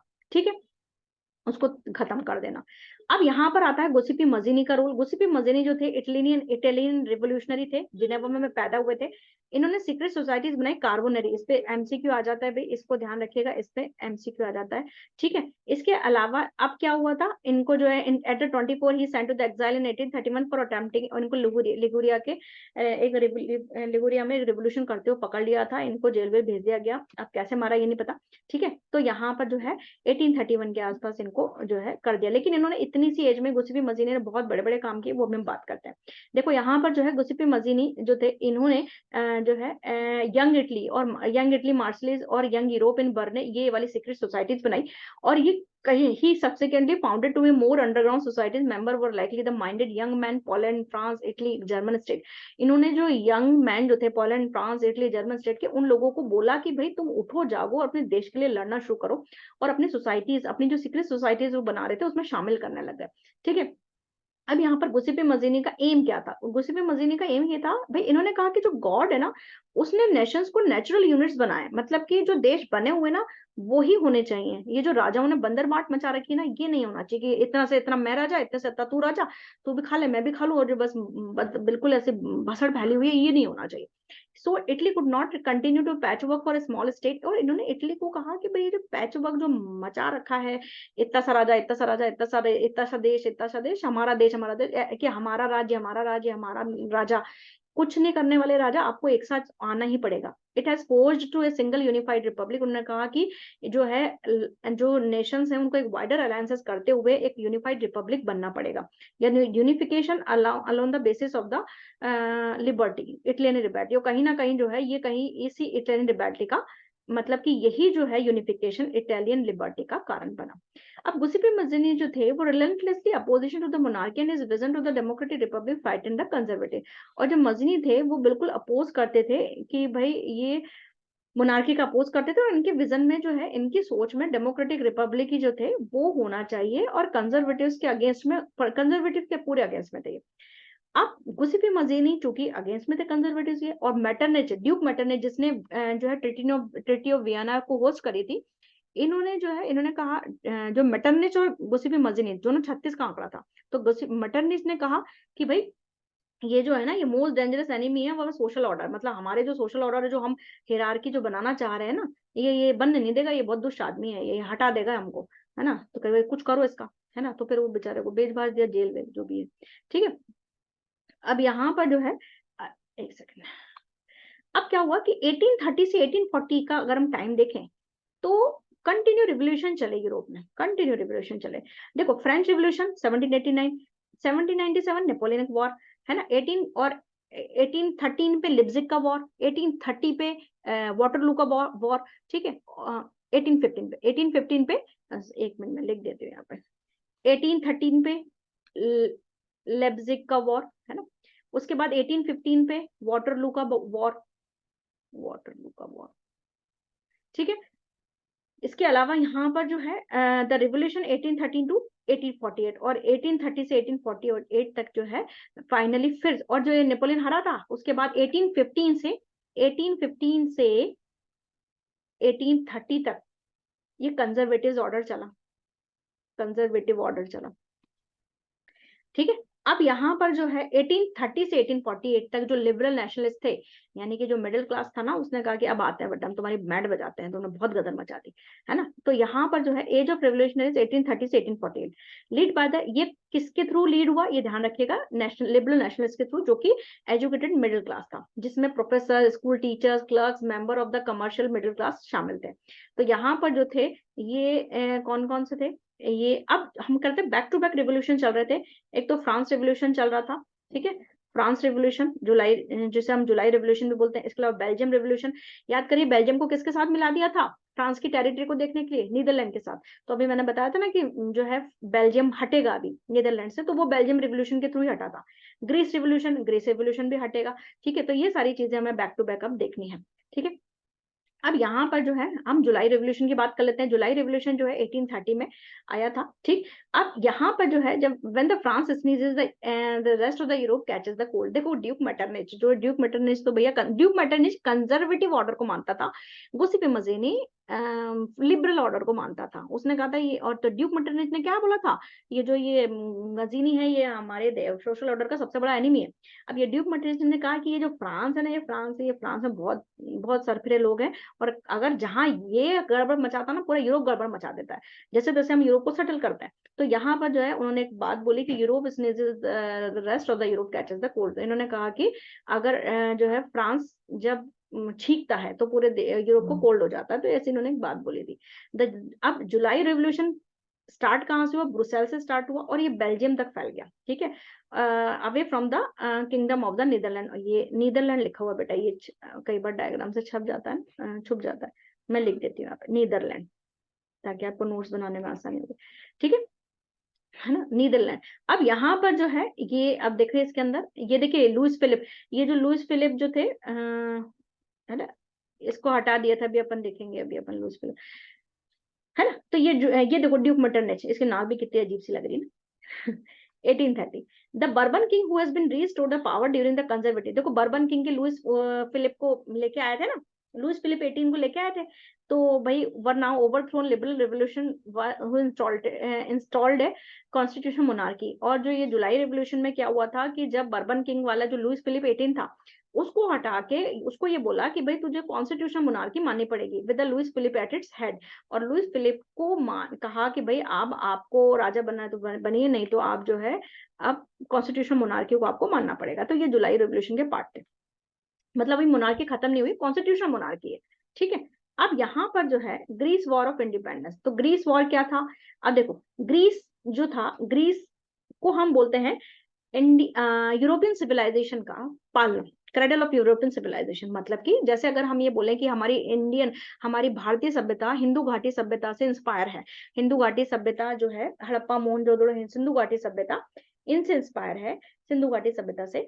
तो उसी तरीके से यूरोप के लोग ये मानते हैं कि जो ये आपकी ग्रीस है, जो यूरोपियन सभ्यता है वो ग्रीस से इंस्पायर है।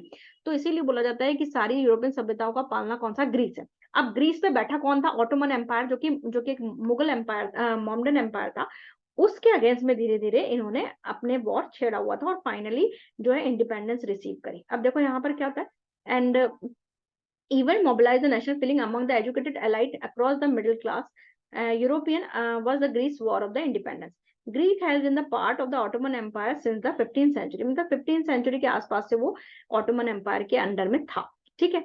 अब क्या हुआ कि जो है यहाँ पर the revolutionary nationalism in the Europe sparked for a struggle for the independence amongst the Greek 1821, यानी 1821 के आसपास जो है स्टार्ट हो गया था, 1821 के आसपास। ठीक है। और फाइनली 1832 को आते आते फ्री हो गया था। The nationalist in the Greece got supported from the, ऐसा नहीं है कि भाई अकेले ग्रीस के लोगों को नहीं कर लिया, उसको बाहर से सपोर्ट बहुत मिला। जो वेस्ट यूरोपियन कंट्रीज थी ना, उनकी एक सिंपैथी थी ग्रीक के लिए, तो उनको बहुत ज्यादा सपोर्ट मिला। इसके अलावा लोग जेल तोड़ तोड़ के उनके सपोर्ट करे, जैसे बेस्टाइल जेल को तोड़ के करा था ना सपोर्ट, सेम उसी तरीके से। तो ठीक है।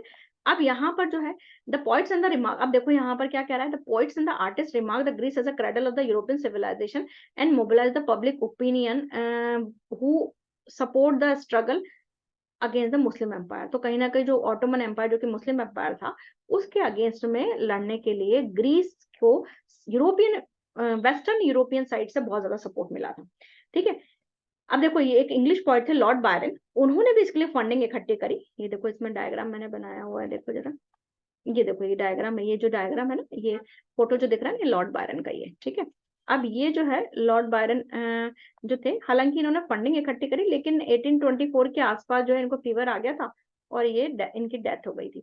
तो फाइनली हम ये देखते हैं कि कौन सी ट्रिटी साइन हुई, ट्रिटी ऑफ कॉन्स्टेंटिनोपल, टर्की की एक सिटी थी, वहां पर एक ट्रिटी साइन हुई 1832 के आसपास। और यहाँ पर जो है तब ग्रीक को इंडिपेंडेंट नेशन घोषित कर दिया गया फाइनली। ठीक है। अब यहाँ जो है एक romantic imagination the national feelings, यानी कि एक रोमांटिक भावना, रोमांटिक मतलब ऐसा नहीं कि लड़का लड़की और गर्लफ्रेंड बॉयफ्रेंड, वो नहीं, मतलब देश की भावना, देश के लिए जो भावना है वो किस तरीके से फैली, वो हम बात करेंगे। The nationalism did not come only through the war. भाई कोई नेशन के लिए भावना सिर्फ ऐसा नहीं कि हमने टेरिटरी एक्सपांशन कर लिया, हमने युद्ध लड़ लिए, उससे आती, उससे नहीं आती। हमें देश की भावना एक अलग फीलिंग है कि यार हम इस देश के लिए मर मिटने को तैयार है। इसमें जो कल्चर है वो बहुत इंपॉर्टेंट रोल प्ले करता है in creating the idea of nation. Art and poetry, stories, music, ये सारी, मतलब हमारे देश, जैसे अगर हम अपने बात करें तो हमारे देश में हम कैसी बात करेंगे कि हमारे देश में राम हुए थे, हमारे देश में जो है कृष्ण हुए थे। तो इस तरह की जो भावना है वो हम कहीं ना कहीं आगे बढ़ा सकते हैं जो है नेशनल फीलिंग्स के थ्रू। तो मतलब हम कनेक्ट करते हैं कि यार हाँ, हमारा देश जो है इन इन कल्चर्स को, इन सभ्यताओं को कैरी करता था और करता है। तो रोमांटिसिज्म जो है, it is the cultural movement of an ideology where the culture, art and ideas focus to create a form of national sentiment. तो कहीं ना कहीं ये जो रोमांटिसिज्म है, ये कहीं ना कहीं कल्चर आइडियाज पर फोकस होते हैं और कहीं ना कहीं ये देश के लोगों को कंट्रीब्यूट करते हैं। और जो लोग जो है इस तरह की भावना को बढ़ाते हैं उन्हें रोमांटिक आर्टिस्ट बोला जाता है। रोमांटिक आर्टिस्ट कौन होते हैं? जो है या तो पोइट होते हैं या आर्टिस्ट होते हैं जो गली गली नुक्कड़ जा जाके जो है नाटक करते हैं और देश की नाटक वगैरह करते हैं ना, और जो देश की भावनाओं को करने का मैसेज देते हैं, वो सब। तो कहीं ना कहीं वो ग्लोरीफाई, हमारी चीजों को ग्लोरीफाई करते हैं।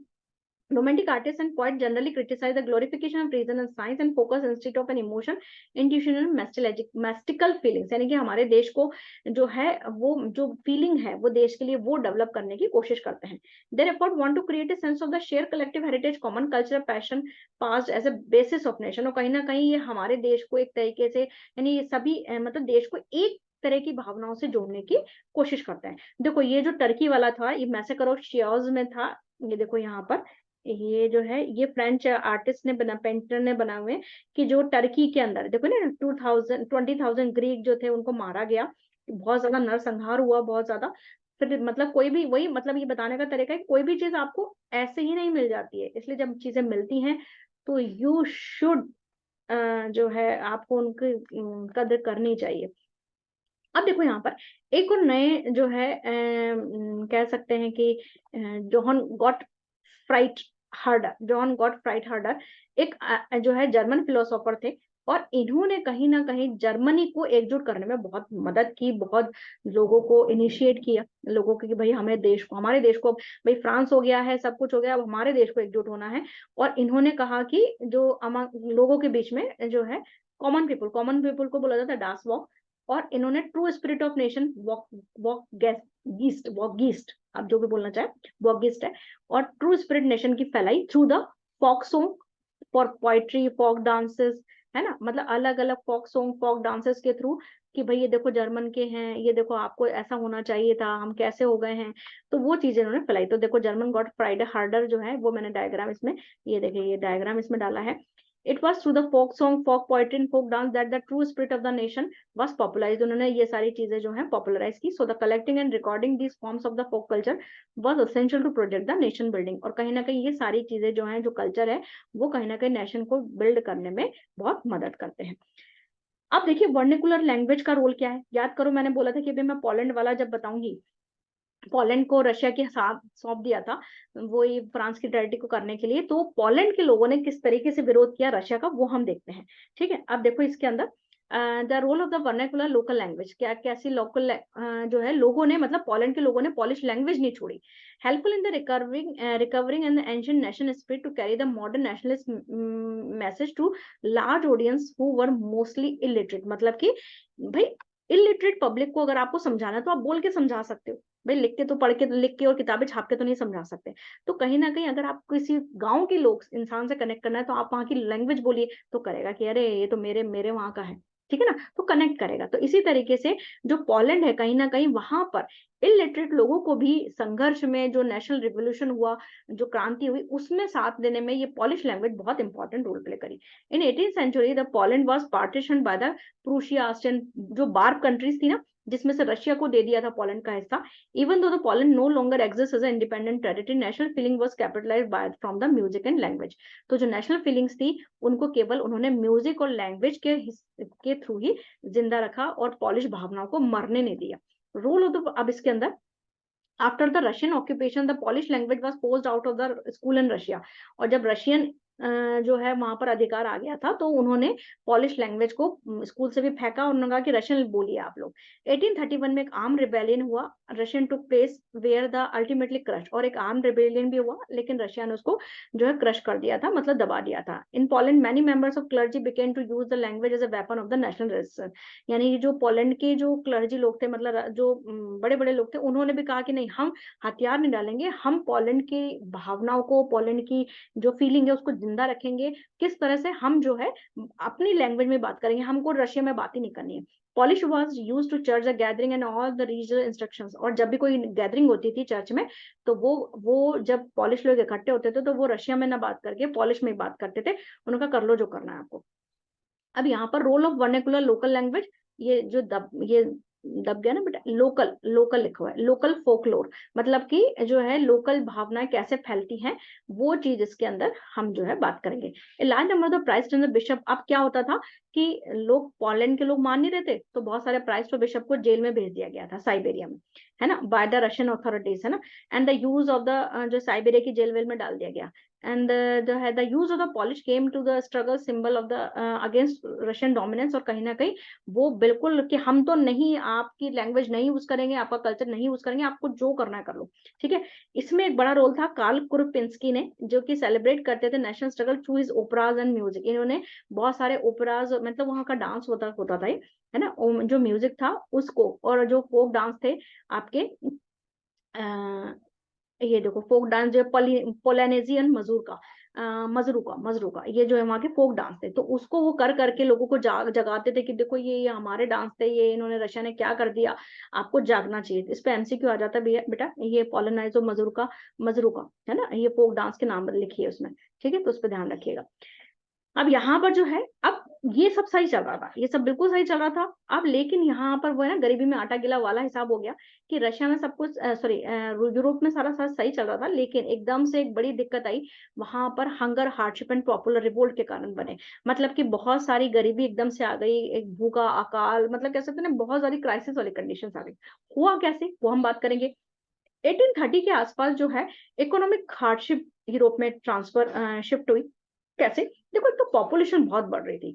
The first half of the 19th century so as to normal the increasing the population of all Europe. अब यूरोप में क्या हो रहा था कि भाई पैसा अर्निंग होने लग गई थी, लोगों की पैसा आने लगा था, तो लोगों की जो है पॉपुलेशन बहुत तेजी से बढ़ रही थी, ठीक है। अब पॉपुलेशन बढ़ रही थी, इधर इंडस्ट्रियल रिवोल्यूशन भी बढ़ रहा था, लेकिन जिस हिसाब से पॉपुलेशन हो रही थी उस हिसाब से एम्प्लॉयमेंट नहीं आ रहा था, है ना, एम्प्लॉयमेंट नहीं आ रहा था, तो अनएम्प्लॉयमेंट बहुत बढ़ रहा था, है ना। तो ज्यादातर लोग, जॉब सीकर लोग जो है वो कहाँ आने लग गए थे, वो सिटीज की तरफ माइग्रेट होने लग गए थे। इसकी अब हर जगह, हर इंसान को तो सिटी में घर नहीं मिलेगा, तो स्लम्स एरिया बहुत बनने लगा था। इसके अलावा वहां पर क्या हुआ, एक बैड, अभी उसी टाइम पे यूरोप में बैड हार्वेस्ट, मतलब सूखा अकाल ये सब पड़ने लगा, मतलब कुछ किसी कंडीशंस जो भी जो है हम कह सकते हैं इन्वायरमेंटल कंडीशंस की वजह से, तो बैड हार्वेस्ट हो गई, ठीक है। तो कहीं ना कहीं wide spread populism in the town country, populism मतलब कि पुअर, एक जो है किसी चीज को पुअर, पॉवर्टी की तरफ लेके जाना, मतलब गरीबी की तरफ लेके जाना, मतलब तो पूरा जो यूरोप है वो एक तरफ से गरीबी की तरफ जो है जाने लगा था, ठीक है। अब यहाँ पर क्या हुआ कि इसके अलावा इस जो है हंगर हार्डशिप की वजह का और कारण क्या था, कि भाई इंग्लैंड में क्या हो रहा था, जो इंडस्ट्रियल रिवोल्यूशन हो रहा था, तो सारा काम किससे हो रहा था, मशीन से। तो भाई एक मशीन अगर 100 जनों का काम करती है, और तो क्या होता है कि एक ही इंसान मशीन चला रहा है, तो 99 लोग बेरोजगार हो गए, ठीक है। ठीक है, मशीन जल्दी काम कर रही है, वो भी एक दिक्कत है। अब क्या हो रहा था कि जो मशीन वाला जो काम है वो जल्दी हो रहा था, तो जो स्मॉल प्रोड्यूसर थे, मतलब जो हाथ से काम कर रहे थे, उनको बड़ी एक कंपटीशन फेस करना पड़ रहा था। इसके अलावा जो टेक्सटाइल प्रोडक्शन था स्मॉल स्केल पे, वो बहुत सफरिंग, उनको सफरिंग हो रही थी, क्यों, क्योंकि सारा कच्चा माल इंग्लैंड लेके जाया जा रहा था, तो वो जो छोटे लोग थे उनको कच्चा माल भी नहीं मिल रहा था, और इधर हाथ से काम कर रहे थे तो उसकी प्राइस भी ज्यादा थी, और मशीन जो मेड गुड होता है उसकी प्राइस कम होती है, तो इधर वहां भी बहुत दिक्कत आ रही थी।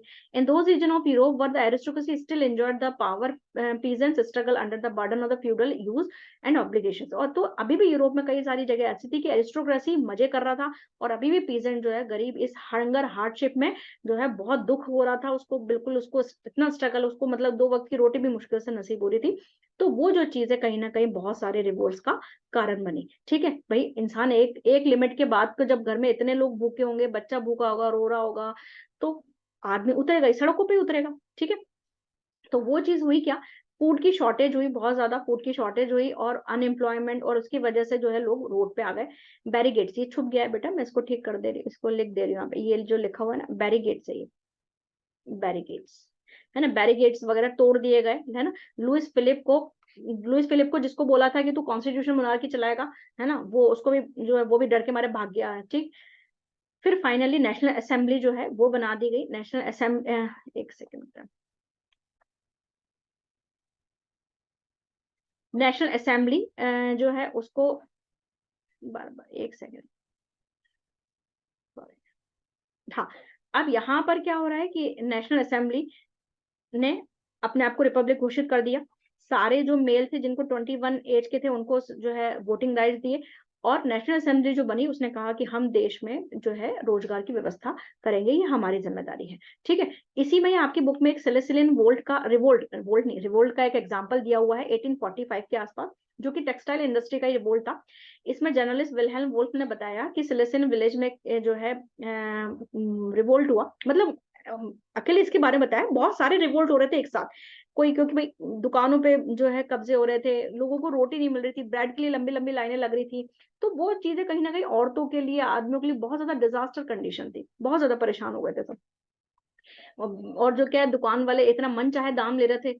तो इट स्टार्ट बिटवीन, अब क्या हो रहा था, कॉटन कॉन्ट्रैक्टर जो और कॉटन वीवर जो थे, उनके बीच में जो है उसका ये इशू है। इसमें क्या हुआ था कि भाई कॉटन कॉन्ट्रैक्टर ने रॉ मटेरियल सप्लाई किया, और जो है कॉटन कॉन्ट्रैक्टर ने कहा कि भाई फिनिश टेक्सटाइल देना है। लेकिन वो उन्होंने लेकिन जब वो अपना फिनिश टेक्सटाइल लेके जब गए, तो कॉटन कॉन्ट्रैक्टर ने उनका पेमेंट बहुत कम दिया, बहुत थोड़ा पैसा दिया। तो उन्होंने कहा कि भाई हम इतने दिनों से काम करके आए हैं और तुम इतना सा पैसा दे रहे हो, हम तो सोच रहे थे कि भाई आज कुछ खरीदेंगे, अपने बच्चों के लिए कुछ ले जाएंगे। The crowd of the weavers march to the mansion, और इसी वजह से सारे गुस्साए वीवर्स ने उनके जो मेंशन है उन पे अटैक कर दिया। ठीक है, अब ये पूरी एक कहानी आपकी बुक में लिखी हुई है कि अटैक कर दिया। हालांकि बाद में ये हुआ कि जो है फिर वो मिलिट्री को बुला लाया था, है ना, वो भाग गया था जो कॉटन कॉन्ट्रैक्टर, और मिलिट्री ने इन पे गोलियां दागी थी और बहुत सारे वीवर्स मर गए थे। तो ये बहुत बड़ी घटना थी, बहुत जो कह सकते हैं कि एक सैडनेस से भरी घटना थी। अब जो है था रिवोल्यूशन, अब क्या हुआ कि ये जो चीजें हो रही थी कि कायदे से दो चीजें चल रही थी।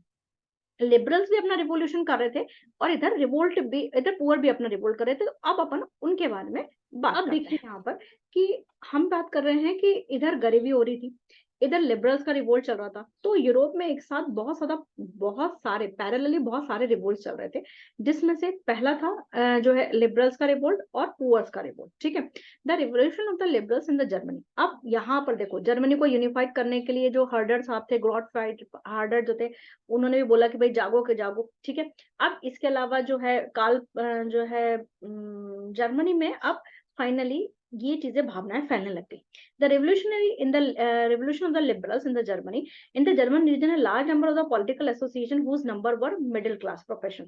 अब देखो क्या हुआ था, धीरे धीरे सभी जगह इंडस्ट्रियल रिवोल्यूशन आने लगा था, और मिडिल क्लास सभी जगह आने लगा था, जिसमें professional businessman, prosperous artist came together in the city of the Frankfurt. अब क्या हुआ कि जर्मनी के लोगों ने एरिस्टोक्रेसी से परेशान होकर इन्होंने ये फ्रैंकफर्ट में इकट्ठे हुए, इन्होंने एक जर्मन नेशनल असेंबली के लिए वोटिंग करी, और करीबन 18 मई 1848 को 831 रिप्रेजेंटेटिव्स इलेक्ट किए गए। ठीक है, इन्होंने फिर एक प्रोसेशन निकाला और ये फ्रैंकफर्ट पार्लियामेंट में इकट्ठे हुए। वो जो सेंट चर्च सेंट पोल जो था, वहां पर इन लोग फाइनली इकट्ठे हुए।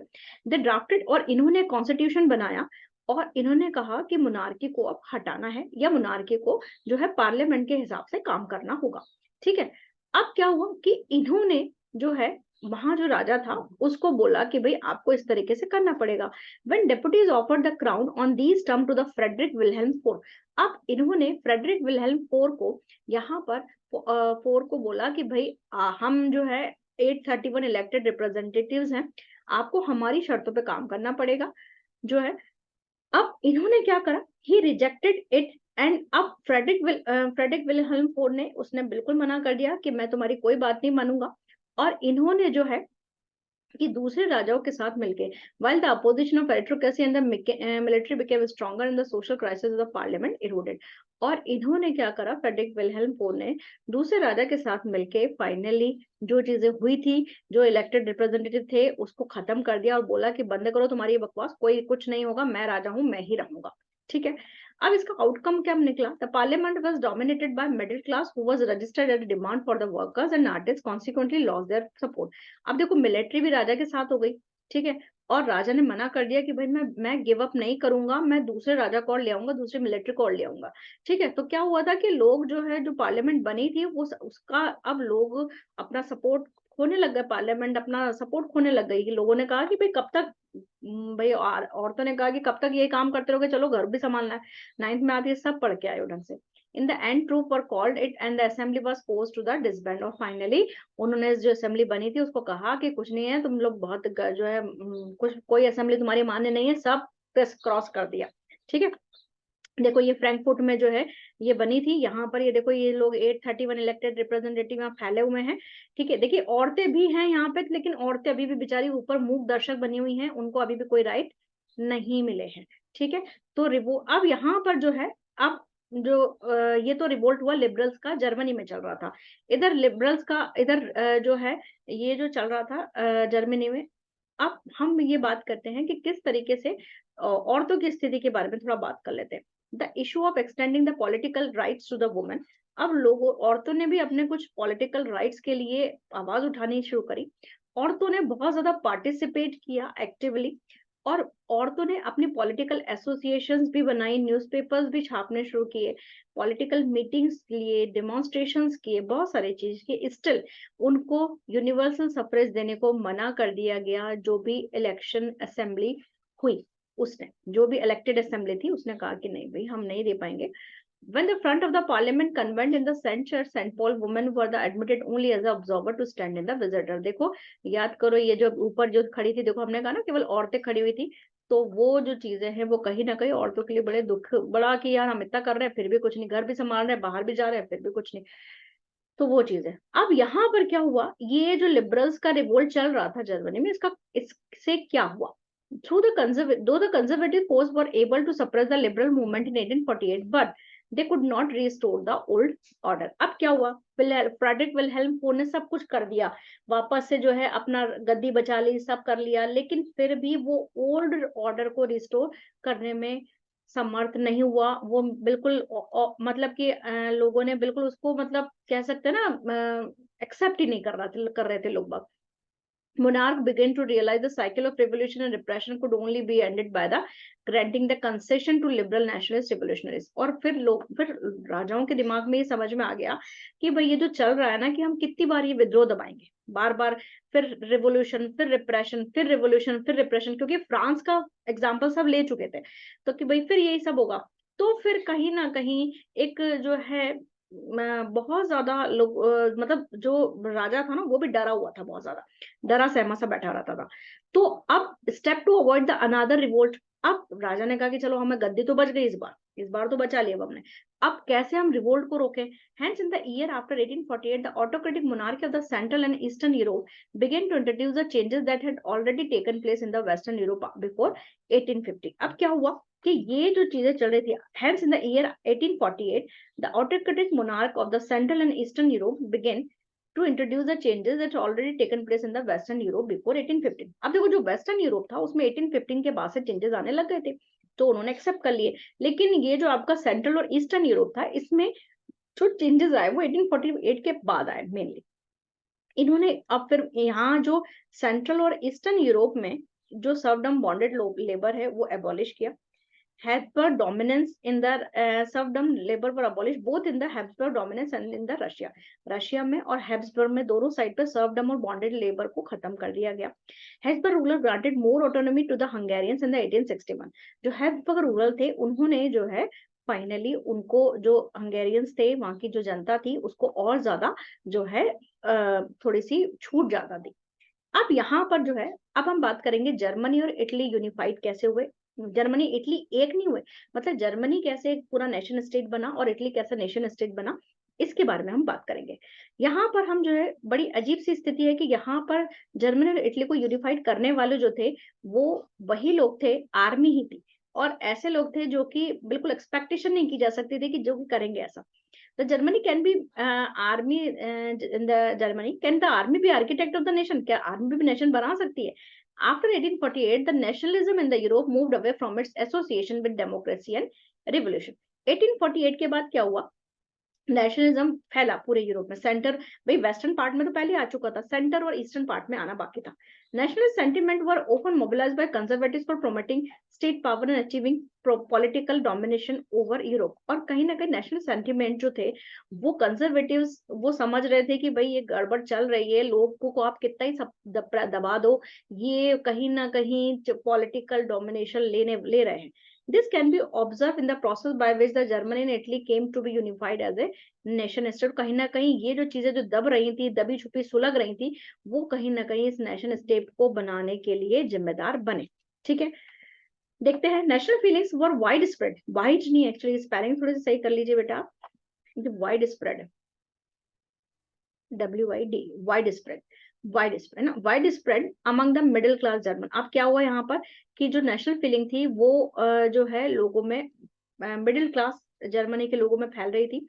हालांकि 1848 में अभी ये जो इलेक्टेड पार्लियामेंट वाला जो बचा था ना, जो फ्रैंकफर्ट में इकट्ठे हुए थे, वहां पर वो ट्राई कर चुके थे 1848 में, लेकिन वो फेल्ड अटेम्प्ट था, ठीक है।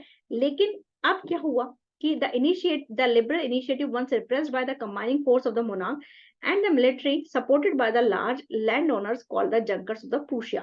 अब ये जो लिबरल्स थे, इनको दबाया किसने था? इनको दबाया था विलहेल्म फोर ने, विलहेल्म फोर और फ्रेडरिक विलहेल्म फोर और प्रूशिया के राजा ने मिलके दबा दिया था। प्रूशिया में जो बड़े लैंड ओनर्स होते हैं उनको जंकर्स बोला जाता है, ये आपके एमसीक्यू में आता है, ठीक है, तो ये चीज ध्यान रखिएगा।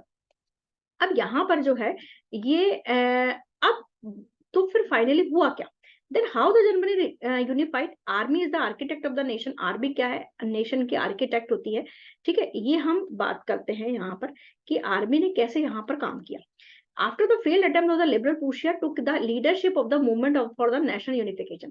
देखो प्रूशिया ने फाइनली प्रूशिया ने जो है मदद की वहां के लीडर्स की, वहां के लिबरल्स लोगों की, क्योंकि प्रूशिया ने ये देखा कि अगर मैं जर्मनी को यूनिफाइड करा देता हूँ तो भाई मेरा ही वर्चस्व बढ़ेगा, मेरे ही यहाँ पर जो है मेरा ही फायदा होगा, मेरी ही कह सकते हैं कि प्रूशिया का कुछ ना कुछ डोमिनेशन आ जाएगा जर्मनी में। तो यहाँ पर जो है यूनिफिकेशन किया गया कंजर्वेटिव्स के थ्रू, और यहाँ पर ऑटो विन बिस्मार्क का बहुत बड़ा रोल आता है, जो कि बहुत बढ़िया कहते हैं ना बढ़िया बुद्धि वाला इंसान था। चलिए देखते हैं, तो ये हम बात करते हैं कि आखिर इसने कैसे इसको यूनिफाई किया। Auto win Bismarck is the architect of this process carried out with the help of Prussian army and bureaucracy. और ऑटो विन बिस्मार्क ने प्रूशिया की हेल्प से और ब्यूरोक्रेसी और प्रूशियन आर्मी की हेल्प से कहीं ना कहीं किया। कंटिन्यू 7 ईयर्स तक वॉर लड़े गए ऑस्ट्रिया, डेनमार्क और फ्रांस के अगेंस्ट में। ऑटो विन बिस्मार्क ने इसको लीड किया कहीं ना कहीं, और फाइनली प्रूशिया की विक्ट्री हुई and completed the process of unification. यानी कि प्रूशिया ने फाइनली जर्मनी को यूनिफाइड करने में बहुत मेन रोल प्ले किया, और उसमें भी किसने? आपका ऑटो विन बिस्मार्क ने। Germany in January in 1817, the Queen Wilhelm I was proclaimed as a German emperor in the ceremony held Versailles। और 1871 में प्रूशियन किंग ही जर्मनी का राजा बन गया। तो इसी वजह से, इसी स्वार्थ की वजह से उसने कहा था कि भाई मैं ही कर देता हूँ ये सब, ठीक है। अब यहाँ पर जो है जर्मन एम्परर 1878 में जर्मनी प्रूशियन किंग विलेल्म वन जो है वो जर्मन एम्परर बन गए, और वर्सलिस में एक जो है सेरेमनी रखी गई। तो ये एक जो है इसी वजह से प्रूशिया के राजा ने विलेल्म फोर को जो है हराया था, ठीक है। अब ये देखिए ये फ्रेडरिक विलेल्म फोर है, 14 है किंग ऑफ प्रूशिया, और ये विलियम वन है ये यहाँ पे, है ना। तो इनको विलियम वन ने राजा बना दिया गया, ठीक है। Making of Germany on the bitterly cold morning 18 January 1871 an assembly comprises the princes of German state representative, important Prussian minister including the chief minister Otto von Bismarck gathered in unheated hall the mirror of the palace of the Versailles to proclaim the new German empire headed by the case of William I of the Prussia। तो Prussia के जो William one जो था उसको finally राजा बना दिया गया। और ये जो सेरेमनी थी वो कहाँ हुई थी? पैलेस ऑफ वर्सलिस में, हॉल ऑफ मिरर में। एक्चुअली एक हॉल है जिसमें बहुत सारे कांच लगे हुए हैं, बहुत सुंदर हॉल है ये, तो वहां पर ये सेरेमनी हुई। तो फाइनली इस तरीके से यूनिफाइड कंप्लीट हुआ। The national building process in the Germany had demonstrated the domination of the Prussian state power। अब कहीं ना कहीं जर्मनी के अंदर वही प्रूशियन पावर तो है ही, डोमिनेट करी, उन्हीं की मदद से हुआ जो हुआ। The new state placed a strong emphasis on modernizing the currency, banking, legal and judicial system in Germany। और फिर फाइनली जुडिशियल सिस्टम वगैरह जो जो बनाए गए, ये सारी तरीके इनको मॉडिफाइड किया गया जो कि पहले थे। Prussian measures and practices often become a model for the rest of Germany. और प्रूशियन मॉडल जो था कहीं ना कहीं जर्मनी के लिए भी एक मॉडल जैसा ही बना, मतलब कि वहां पे प्रूशियन लोगों ने भी अपनी जो है चीजों को लागू किया, ठीक है। अब ठीक है, जो जर्मनी यूनिफाइड हो गया, बहुत बढ़िया बात है, जर्मनी यूनिफाइड हो गया।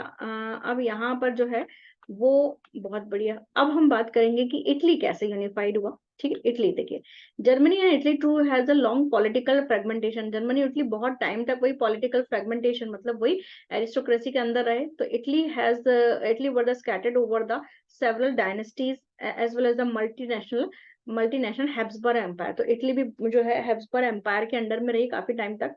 And then during the 19th century, during the middle of the 19th century, Italy was divided into 7 states. Italy को 7 states में जो है, एक्चुअली इटली 7 स्टेट में बटा हुआ था, जिसमें से जो पहला था दैट इज सार्दिनिया पिडमोंट, जो केवल जिसमें से केवल एक स्टेट जो सार्दिनिया पिडमोंट था, केवल वो जो है इटली प्रिंसली हाउस के अंडर में था। बाकी सारों पे कोई दूसरे राजा राज कर रहे थे। देखते हैं हम कैसे, कि जो नॉर्थ था, नॉर्थ में ऑस्ट्रियन हैब्सबर्ग एम्पायर था, सेंटर में पोप रूल करते थे, सदर्न में यहाँ पर बर्बन किंग स्पेन का वो राज करता था। इटालियन लैंग्वेज भी जो है वो एक मतलब हर जगह सब अपने अपने हिसाब से लैंग्वेज बोलते थे, तो वो भी चीज जो है कहीं ना कहीं बहुत ज्यादा लोकल वेरिएशंस बहुत थे। तो ये ना रीजनल और लोकल वेरिएशंस बहुत थे, तो इटालियन लैंग्वेज भी एक कॉमन फॉर्म नहीं बन पा रही थी। ठीक है, तो ये जो चीजें कहीं ना कहीं बहुत जो है चल रहा था, गड़बड़ चल रहा था। अब हुआ कैसे, अब then how the Italy unified. तो अब इटली यूनिफाइड कैसे हुआ, इटली यूनिफाइड हुआ 1830 और 1848 में। गुसिपी मजीनी ने कहीं ना कहीं जो है, गुसिपी मजीनी का जो हमने पढ़ रखा है, गुसिपी मजीनी ने जो यंग इटली सोसाइटीज वगैरह बनाई थी, और जो है जिनका सोच था कि जो है दुनिया को नेशन स्टेट के फॉर्म में बनाया हुआ है, तो वो चीजें जो है वो करी, लेकिन वो फेल हो गए थे। आफ्टर इस failure the Victor Emmanuel two, जब वो फेल हो गए थे गुसिपी मजीनी, तो विक्टर इमानुअल टू ने, जो कि सार्दिनिया पिडमोंट पे राज कर रहे थे, तो उन्होंने कहा कि ठीक है तुम फेल, ये गुसिपी मजीनी है, ठीक है, और ये जो है विक्टर इमानुअल टू है। तो इन्होंने कहा कि नहीं, अब मेरी जिम्मेदारी है कि मैं मेरे देश को एकजुट करूं। ठीक है, अब इन्होंने ये जो है यूनिफाइड कैसे हुआ, देखो यहाँ पे इटली कैसे यूनिफाइड हुआ। विक्टर इमानुअल टू ने जो है केवर और गैरीबाई, ये जो दो थे, इसमें दो लोगों का बहुत इंपॉर्टेंट रोल था। एक्चुअली सार्दिनिया पिडमोंट का जो राजा था, ये जो था, ये अभी हमने विक्टर इमानुअल टू, ये इसलिए करना चाह रहा था कि भाई इसका पीछे भी कोई लॉजिक था, ऐसा तो बैठे बैठे किसी की खुजली नहीं होती है। तो यहाँ पर जो है इन्होंने कहा कि अगर मैं सारे पूरे इटली को एक साथ कर दूंगा, तो पूरे इटली मेरे कंट्रोल में आ जाएगा, तो मैं ही राजा बनूंगा, ऑब्वियस सी बात है। तो फिर फाइनली जो है इन्होंने केवोर और गैरीबा की हेल्प से ये काम शुरू किया कि भाई शुरू करो, ये बहुत हो गया इनका, राजाओं को और पोप को हटाओ। ठीक है, तो जो चीफ मिनिस्टर थे कैवोर, वो बहुत बढ़िया, इनके जो है ना, कह सकते हैं बहुत बढ़िया डिप्लोमेट इंसान था। ये कोई डेमोक्रेटिक नहीं था, कोई रिवोल्यूशनरी था, डिप्लोमेट था। डिप्लोमेट मतलब कि बहुत बढ़िया सोच, यानी कि डिप्लोमेट क्या होते हैं, जो हर तरीके से अपना काम निकलवा ले। ठीक है, तो जो कैवोर थे वो डिप्लोमेट इंसान था। और फाइनली जो है इन्होंने किसकी मदद से, और ये जो थे इनका कंट्रीब्यूशन भाई आता है, आप इसका क्वेश्चन है ना, like many other wealthy and educated member of the Italian elite, he spoke French much better than he did Italian. Actually ये क्या थे, फ्रेंच बहुत अच्छे बोल लेते थे इटालियन के कंपैरिजन में। तो इन्होंने फ्रांस की मदद ली, एक tactful diplomatic alliances with France, इन्होंने फ्रांस के साथ अलायंस बिठाया, और इन्होंने ऑस्ट्रेलियन फोर्स को 1859 में फाइनली हरा दिया, और नॉर्थ इटली को अपने अंदर मिला लिया अपने। तो भैया सार्दिनिया पिडमोंट ने कहा कि वो जो है सार्दिनिया पिडमोंट में नॉर्थन पार्ट भी शामिल हो गया। ठीक है, he was held by the local leader Giuseppe Garibaldi. देखो गुसिपी मजीनी अलग था, गुसिपी गैरीबाल्डी अलग था, और गुसिपी मजीनी के बाद गुसिपी गैरीबाल्डी वो केवोर के साथ शामिल हो गया था, और उन्होंने उसकी मदद करी थी। एंड फाइन इनकी जो आर्मी थी, एक्चुअली एक पर्टिकुलर इनकी आर्मी, जो गुसिपी गैरीबाल्डी की जो आर्मी थी, पीजेंट लोगों से भरी हुई थी, मतलब इनके में पीजेंट छोटे तबका का इंसान था, और जो कि रेड शर्ट्स पहनते थे, उनकी पर्टिकुलर रेड शर्ट की आर्मी थी। ठीक है, अब यहाँ पे जो है गुसिपी गैरिबाल्डी जो थे 1833 में मजीनी से मिले थे, और यंग इटली मूवमेंट का जो है ज्वाइन की थी उन्होंने, और इन्होंने जो है finally participate in the uprising in the Piedmont in 1834 के आसपास इन्होंने पिडमोंट को के हेल्प करने में, और 1854 में इन्होंने सपोर्ट किया विक्टर इमानुअल टू को, और इटली को यूनिफाई करने में बहुत बड़ा रोल प्ले किया।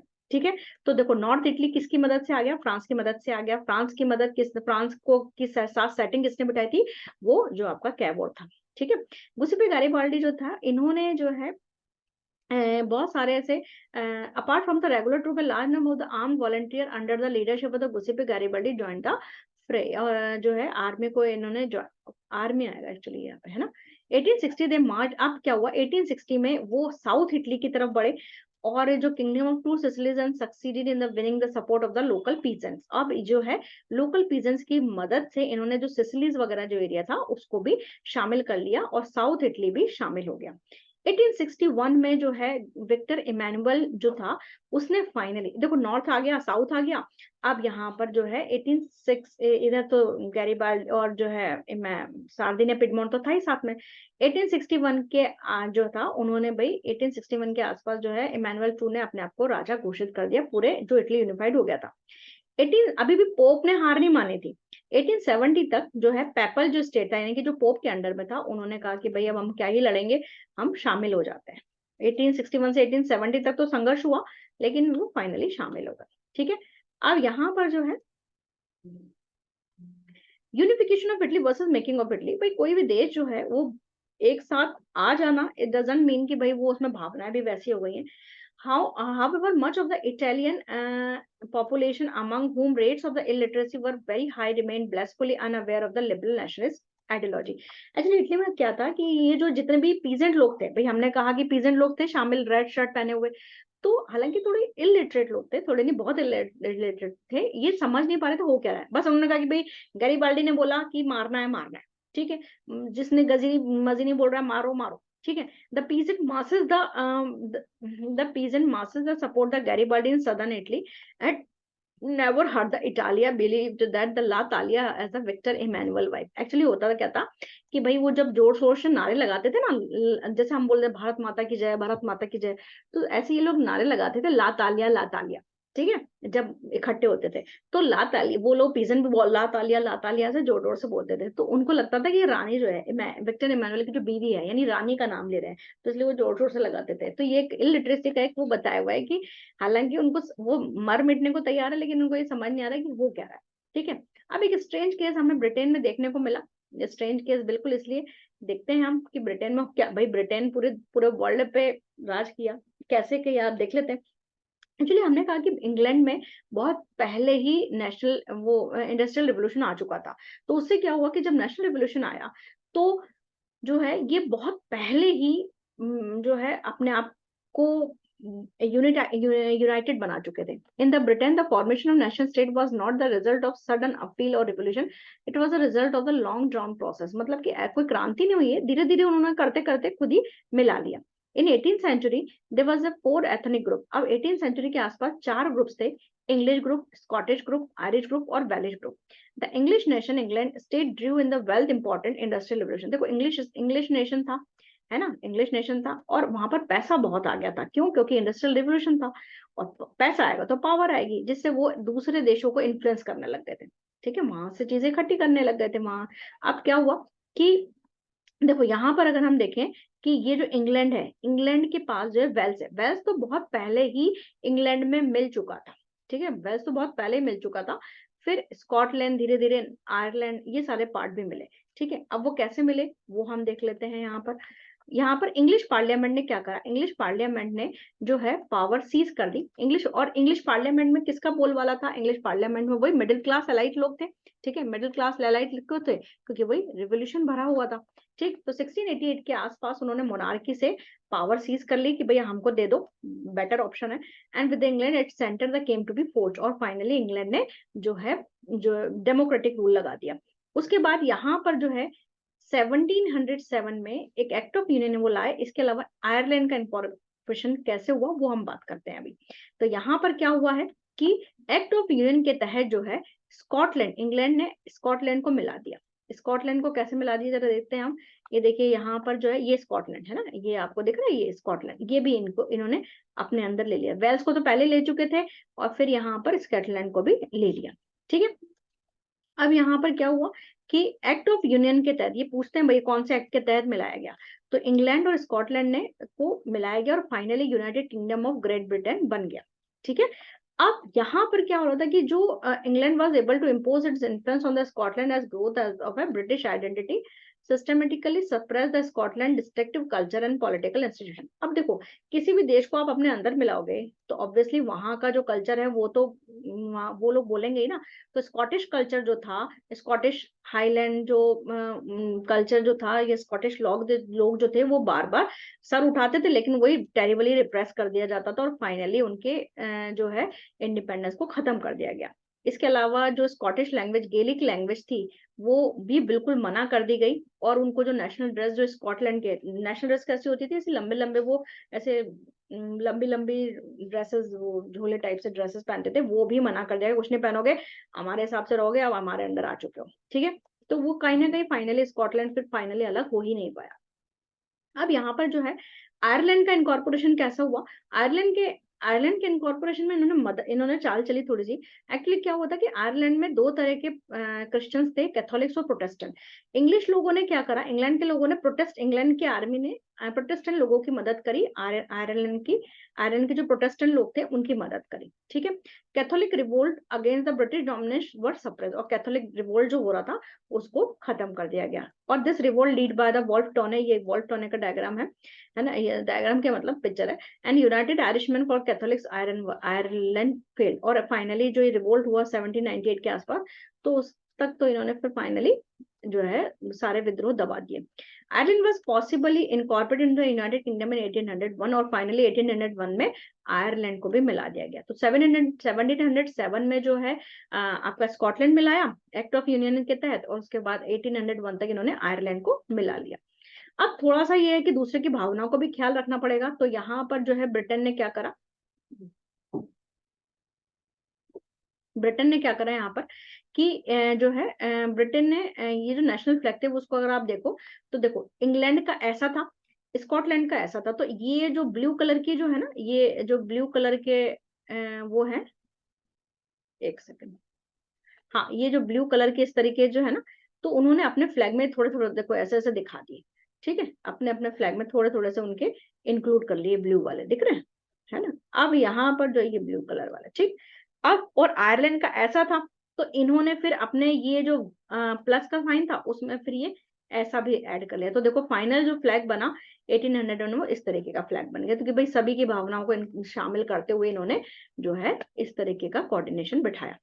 अब यहाँ पर हम बात करेंगे कि किस तरीके से कोई भी नेशन को विजुलाइज करते हैं और किस तरीके से देश की भावनाओं को किस तरीके से मूर्त रूप दिया जाता है, उसके बारे में बात करेंगे। अब यहाँ पर हम बात करेंगे कि कैसे हम नेशन को देखते हैं और किस तरीके से नेशन की भावनाएं या नेशन को हम रिप्रेजेंट कर सकते हैं। टोटल मिला के ये बात है, जैसे हमारा राष्ट्रगान है, राष्ट्र, हम भारत माता बोलते हैं, तो इस तरीके से, ठीक है। How does one can give the face of the nation, यानी कि फेस देने से क्या हो जाता है कि लोग उससे कनेक्ट इजीली कर पाते हैं, एक मूर्त रूप देने से। Artists in the 18th and 19th century found a way about the personifying the nation।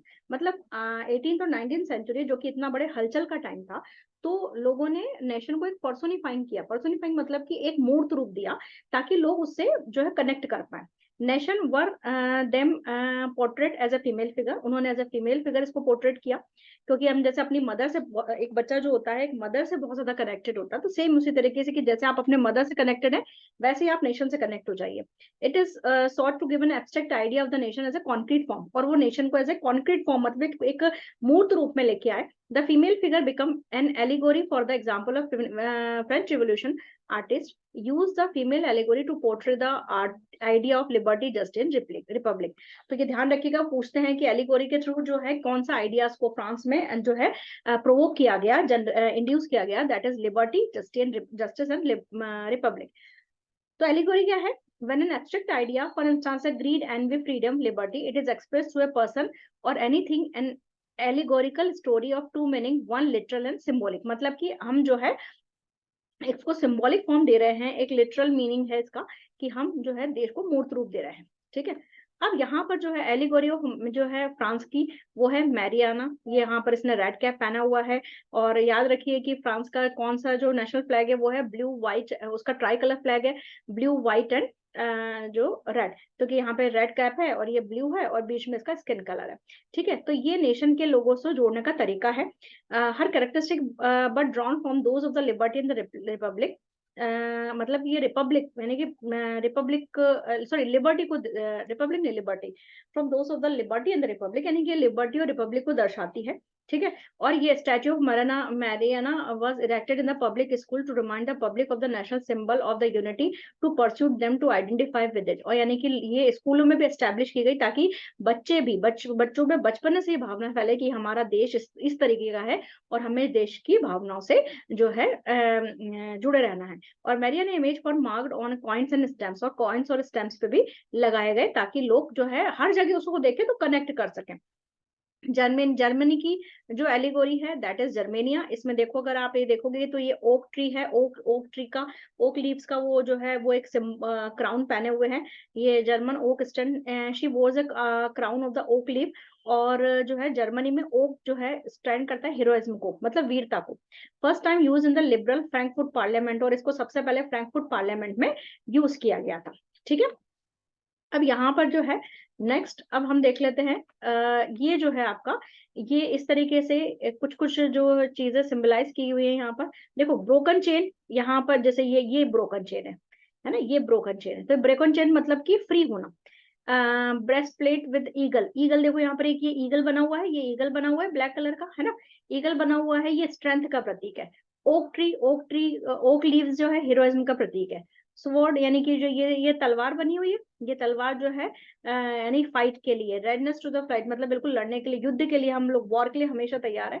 Olive branches around the sword, देखो ये ऑलिव ब्रांचेस है, ऑलिव ब्रांचेस ग्रीन कलर के दिख रही है कि ये जो है willingness to make the peace, मतलब कि शांति बनाए रखने का प्रतीक है। Black red and tri colour, देखो ये तो ब्लैक रेड एंड येलो है ना, एंड गोल्ड, सॉरी गोल्ड है, येलो नहीं है। तो flag of the liberal nationalist, actually ये फ्लैग था लिबरल नेशनलिस्ट ने इसको यूज किया था इन 1848 में, लेकिन इसको ड्यूक्स ने बैन कर दिया था। ठीक है, जर्मन में। रेज ऑफ द नाइट, देखो ये रेज हो रही है, ये रेज उभर रही है, और ये रेज क्या कर रही है कि नया एरा आ रहा है, नया जो है वक्त आ रहा है ना। अब यहाँ पर जो है इस तरीके से सिंबल से हम कनेक्ट कर रहे हैं। ठीक है। नेशनलिज्म एंड इंपेरियलिज्म, देखो अब क्या हुआ है, नेशनलिज्म की भावना फैल गई, बहुत बढ़िया, या सब देश अपने यूनिफाइड हो गए, सबको बहुत अच्छी बात है। लेकिन क्या हो जाता है कि जब आपके घर में सब कुछ सही होता है और आप अपने हर तरह से बहुत ज्यादा भरे पूरे होते हो, तो आप दूसरे के घर में झांकना शुरू करते हो, और ये जो दूसरे के घर में झांकना है, यही फीलिंग है इंपेरियलिज्म। ठीक है। लोगों ने फिर वही कि जब हमने अपना देश बना लिया, अब हम दूसरे के घरों में देखेंगे, जैसे नेपोलियन ने किया था कि फ्रांस को बना लिया था, अब फिर वो दूसरे के घरों में टेरिटरीज शुरू हो गई थी। तो कहीं ना कहीं नेशनलिज्म जो है वो धीरे धीरे एम्पेरियलिज्म की भावनाओं को जन्म देने लगा। By the quarter of the 19th century the nationalism no longer retain its idealistic liberal democratic sentiment, मतलब जिस सेंटिमेंट के साथ ये शुरू हुआ था लिबरलिज्म, वो नेशनलिज्म की भावना के साथ वो अब वो उतने आइडियलिस्टिक वे में नहीं रहा। ठीक है।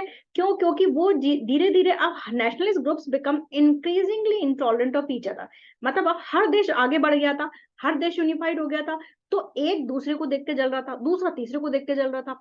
तो ऑब्वियस सी बात है ना, आप अपने दुख से इतने परेशान नहीं होते जितने दूसरे के सुख से परेशान होते हो। तो वही चीज है कि जो लोगों ने लोग जो दो देश, यूरोप के देश क्या है, एक दूसरे के लिए इनटॉलरेबल हो गए। ठीक है। और वो कभी भी मतलब लड़ने के लिए रेडी रहते थे क्योंकि पावरफुल हो गए थे। ठीक है। पैसा आ गया था, आर्मी स्ट्रांग हो गई थी। The major European power manipulated to the national aspiration of the subject of the people in Europe to further their own imperialistic aim, यानी कि वो कहीं ना कहीं अब वो दूसरे के घरों में ताक झांक कर रहे थे, जो कि गड़बड़ था। ठीक है।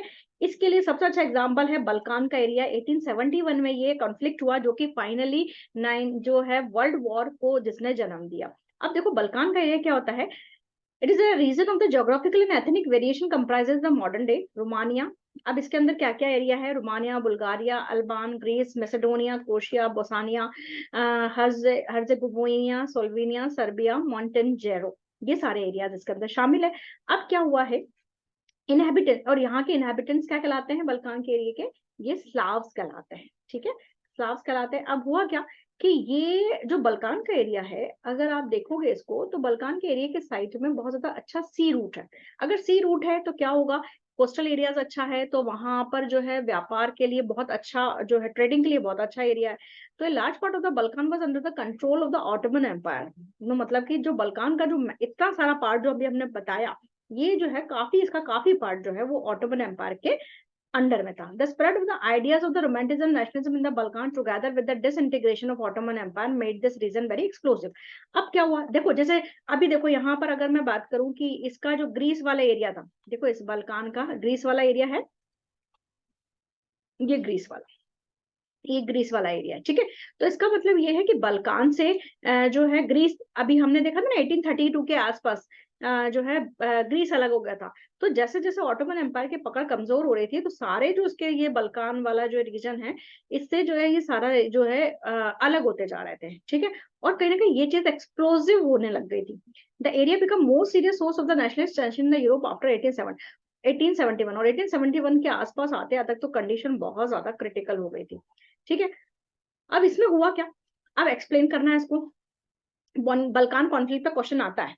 All through the 19th century, the Ottoman Empire had sought to the strength itself through the modernization and internal reforms, but with very little success. अब ऑटोमन एम्पायर ने हालांकि कोशिश की दोबारा से जो है अपनी पकड़ बिठाने का, लेकिन बहुत ज्यादा सक्सेस नहीं मिली थी, क्योंकि ग्रीस अलग हो गया था, बहुत सारी चीजें उसकी पकड़ से जाती जा रही थी। One by one the European subject nationalist broke away from its control and declared independence, और एक के बाद एक जो है नेशन जाते जा रहे थे और अपने आप को इंडिपेंडेंट घोषित करते जा रहे थे।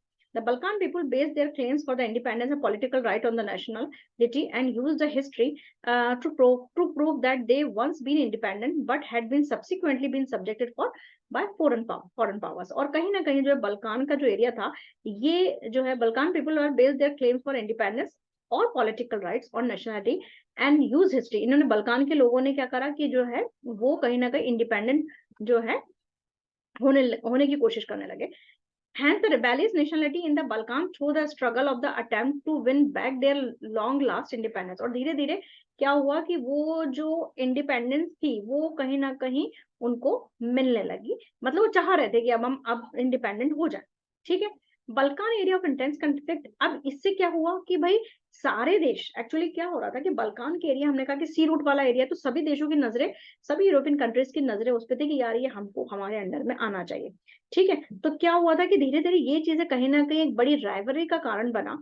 Rivalries among Russia, Germany, England and Austro Hungary was keen on the countering the hold of other power over the Balkan and extending its control over the area. और कहीं ना कहीं ये जो है सभी देश आपस में कि ये सी रूट वाला एरिया हम चाहते हैं, हम चाहते हैं, और ये कहीं ना कहीं बहुत बड़ी कंट्रोवर्सी का कारण बना। अब इससे रिजल्ट क्या हुआ वो हम देखते हैं कि this lead to the series of the war in the region and finally the first world war. और कंटिन्यू वॉर चलते गए, सारे देश, ये जो रशिया जो ऑस्ट्रिया हंगरी जगह है, ये सब आपस में लड़ते गए, और ये फाइनली जो है वर्ल्ड वॉर को जन्म दे दिया। Nationals aligned with the imperialism leads the European to the disaster in 1914 और 1871 से जो चलता चलता 1914 तक जो वर्ल्ड वॉर जाके थमा। Many countries in the world which has been colonized by the European power in the 19th century began to oppose the imperial domination. तो ये काफी सारी जो कंट्रीज थी उन्होंने कॉलोनाइजेशन शुरू कर दिया, जैसे इंग्लैंड ने हमारे देश को किया, बहुत सारी एशियन कंट्रीज को किया, ठीक है। Anti imperial movement develop everywhere work in the nation and wanted to form the nation. अब ये जो इंपेरियलिज्म की भावना थी उसके अगेंस्ट में एंटी इंपेरियलिज्म की भावना पनपी। लोगों ने कहा कि भाई आप हमारे घर में क्यों घुस रहे हो, आप ठीक है, आप बड़े हो गए, ठीक है, आप अपने घर में रहो। तो वो चीजें धीरे एंटी इंपेरियलिज्म की भावना धीरे धीरे लोगों में, जिनको वो कैप्चर कर रहे थे, जिनको अपने कॉलोनीज बना रहे थे, उसमें उनमें फैलने लगी। European ideas of the nationalism were replicated for people everywhere, develop their own specific variety of nationalism. कहीं ना कहीं जो यूरोपियन आइडियाज जो थे नेशनलिज्म के, वो भी पूरी दुनिया में फैलने लगे कि भाई कैसे फ्रांस ने अपने आप को कराया, जर्मनी ने कराया, इटली ने कराया। तो वो नेशनलिज्म की भावना और एंटी इंपेरियलिज्म की भावना पूरे वर्ल्ड में फैलने लगी, एशियन कंट्रीज में खासतौर से फैलने लग गई, और कहीं ना कहीं वो हमारे देश में भी मूवमेंट का कारण बनी, और इसी वजह से हम स्वतंत्र हुए। तो this is all for the first chapter. I hope आपको समझ में आया होगा। मैंने कोशिश करी है बहुत जल्दी इसको करने की, क्योंकि चैप्टर बहुत लेंथी है। चलिए, कोई भी डाउट है आप मुझसे कमेंट सेक्शन में पूछ सकते हैं, अदरवाइज लाइक शेयर सब्सक्राइब तो प्लीज करिएगा। Thank you, bye bye.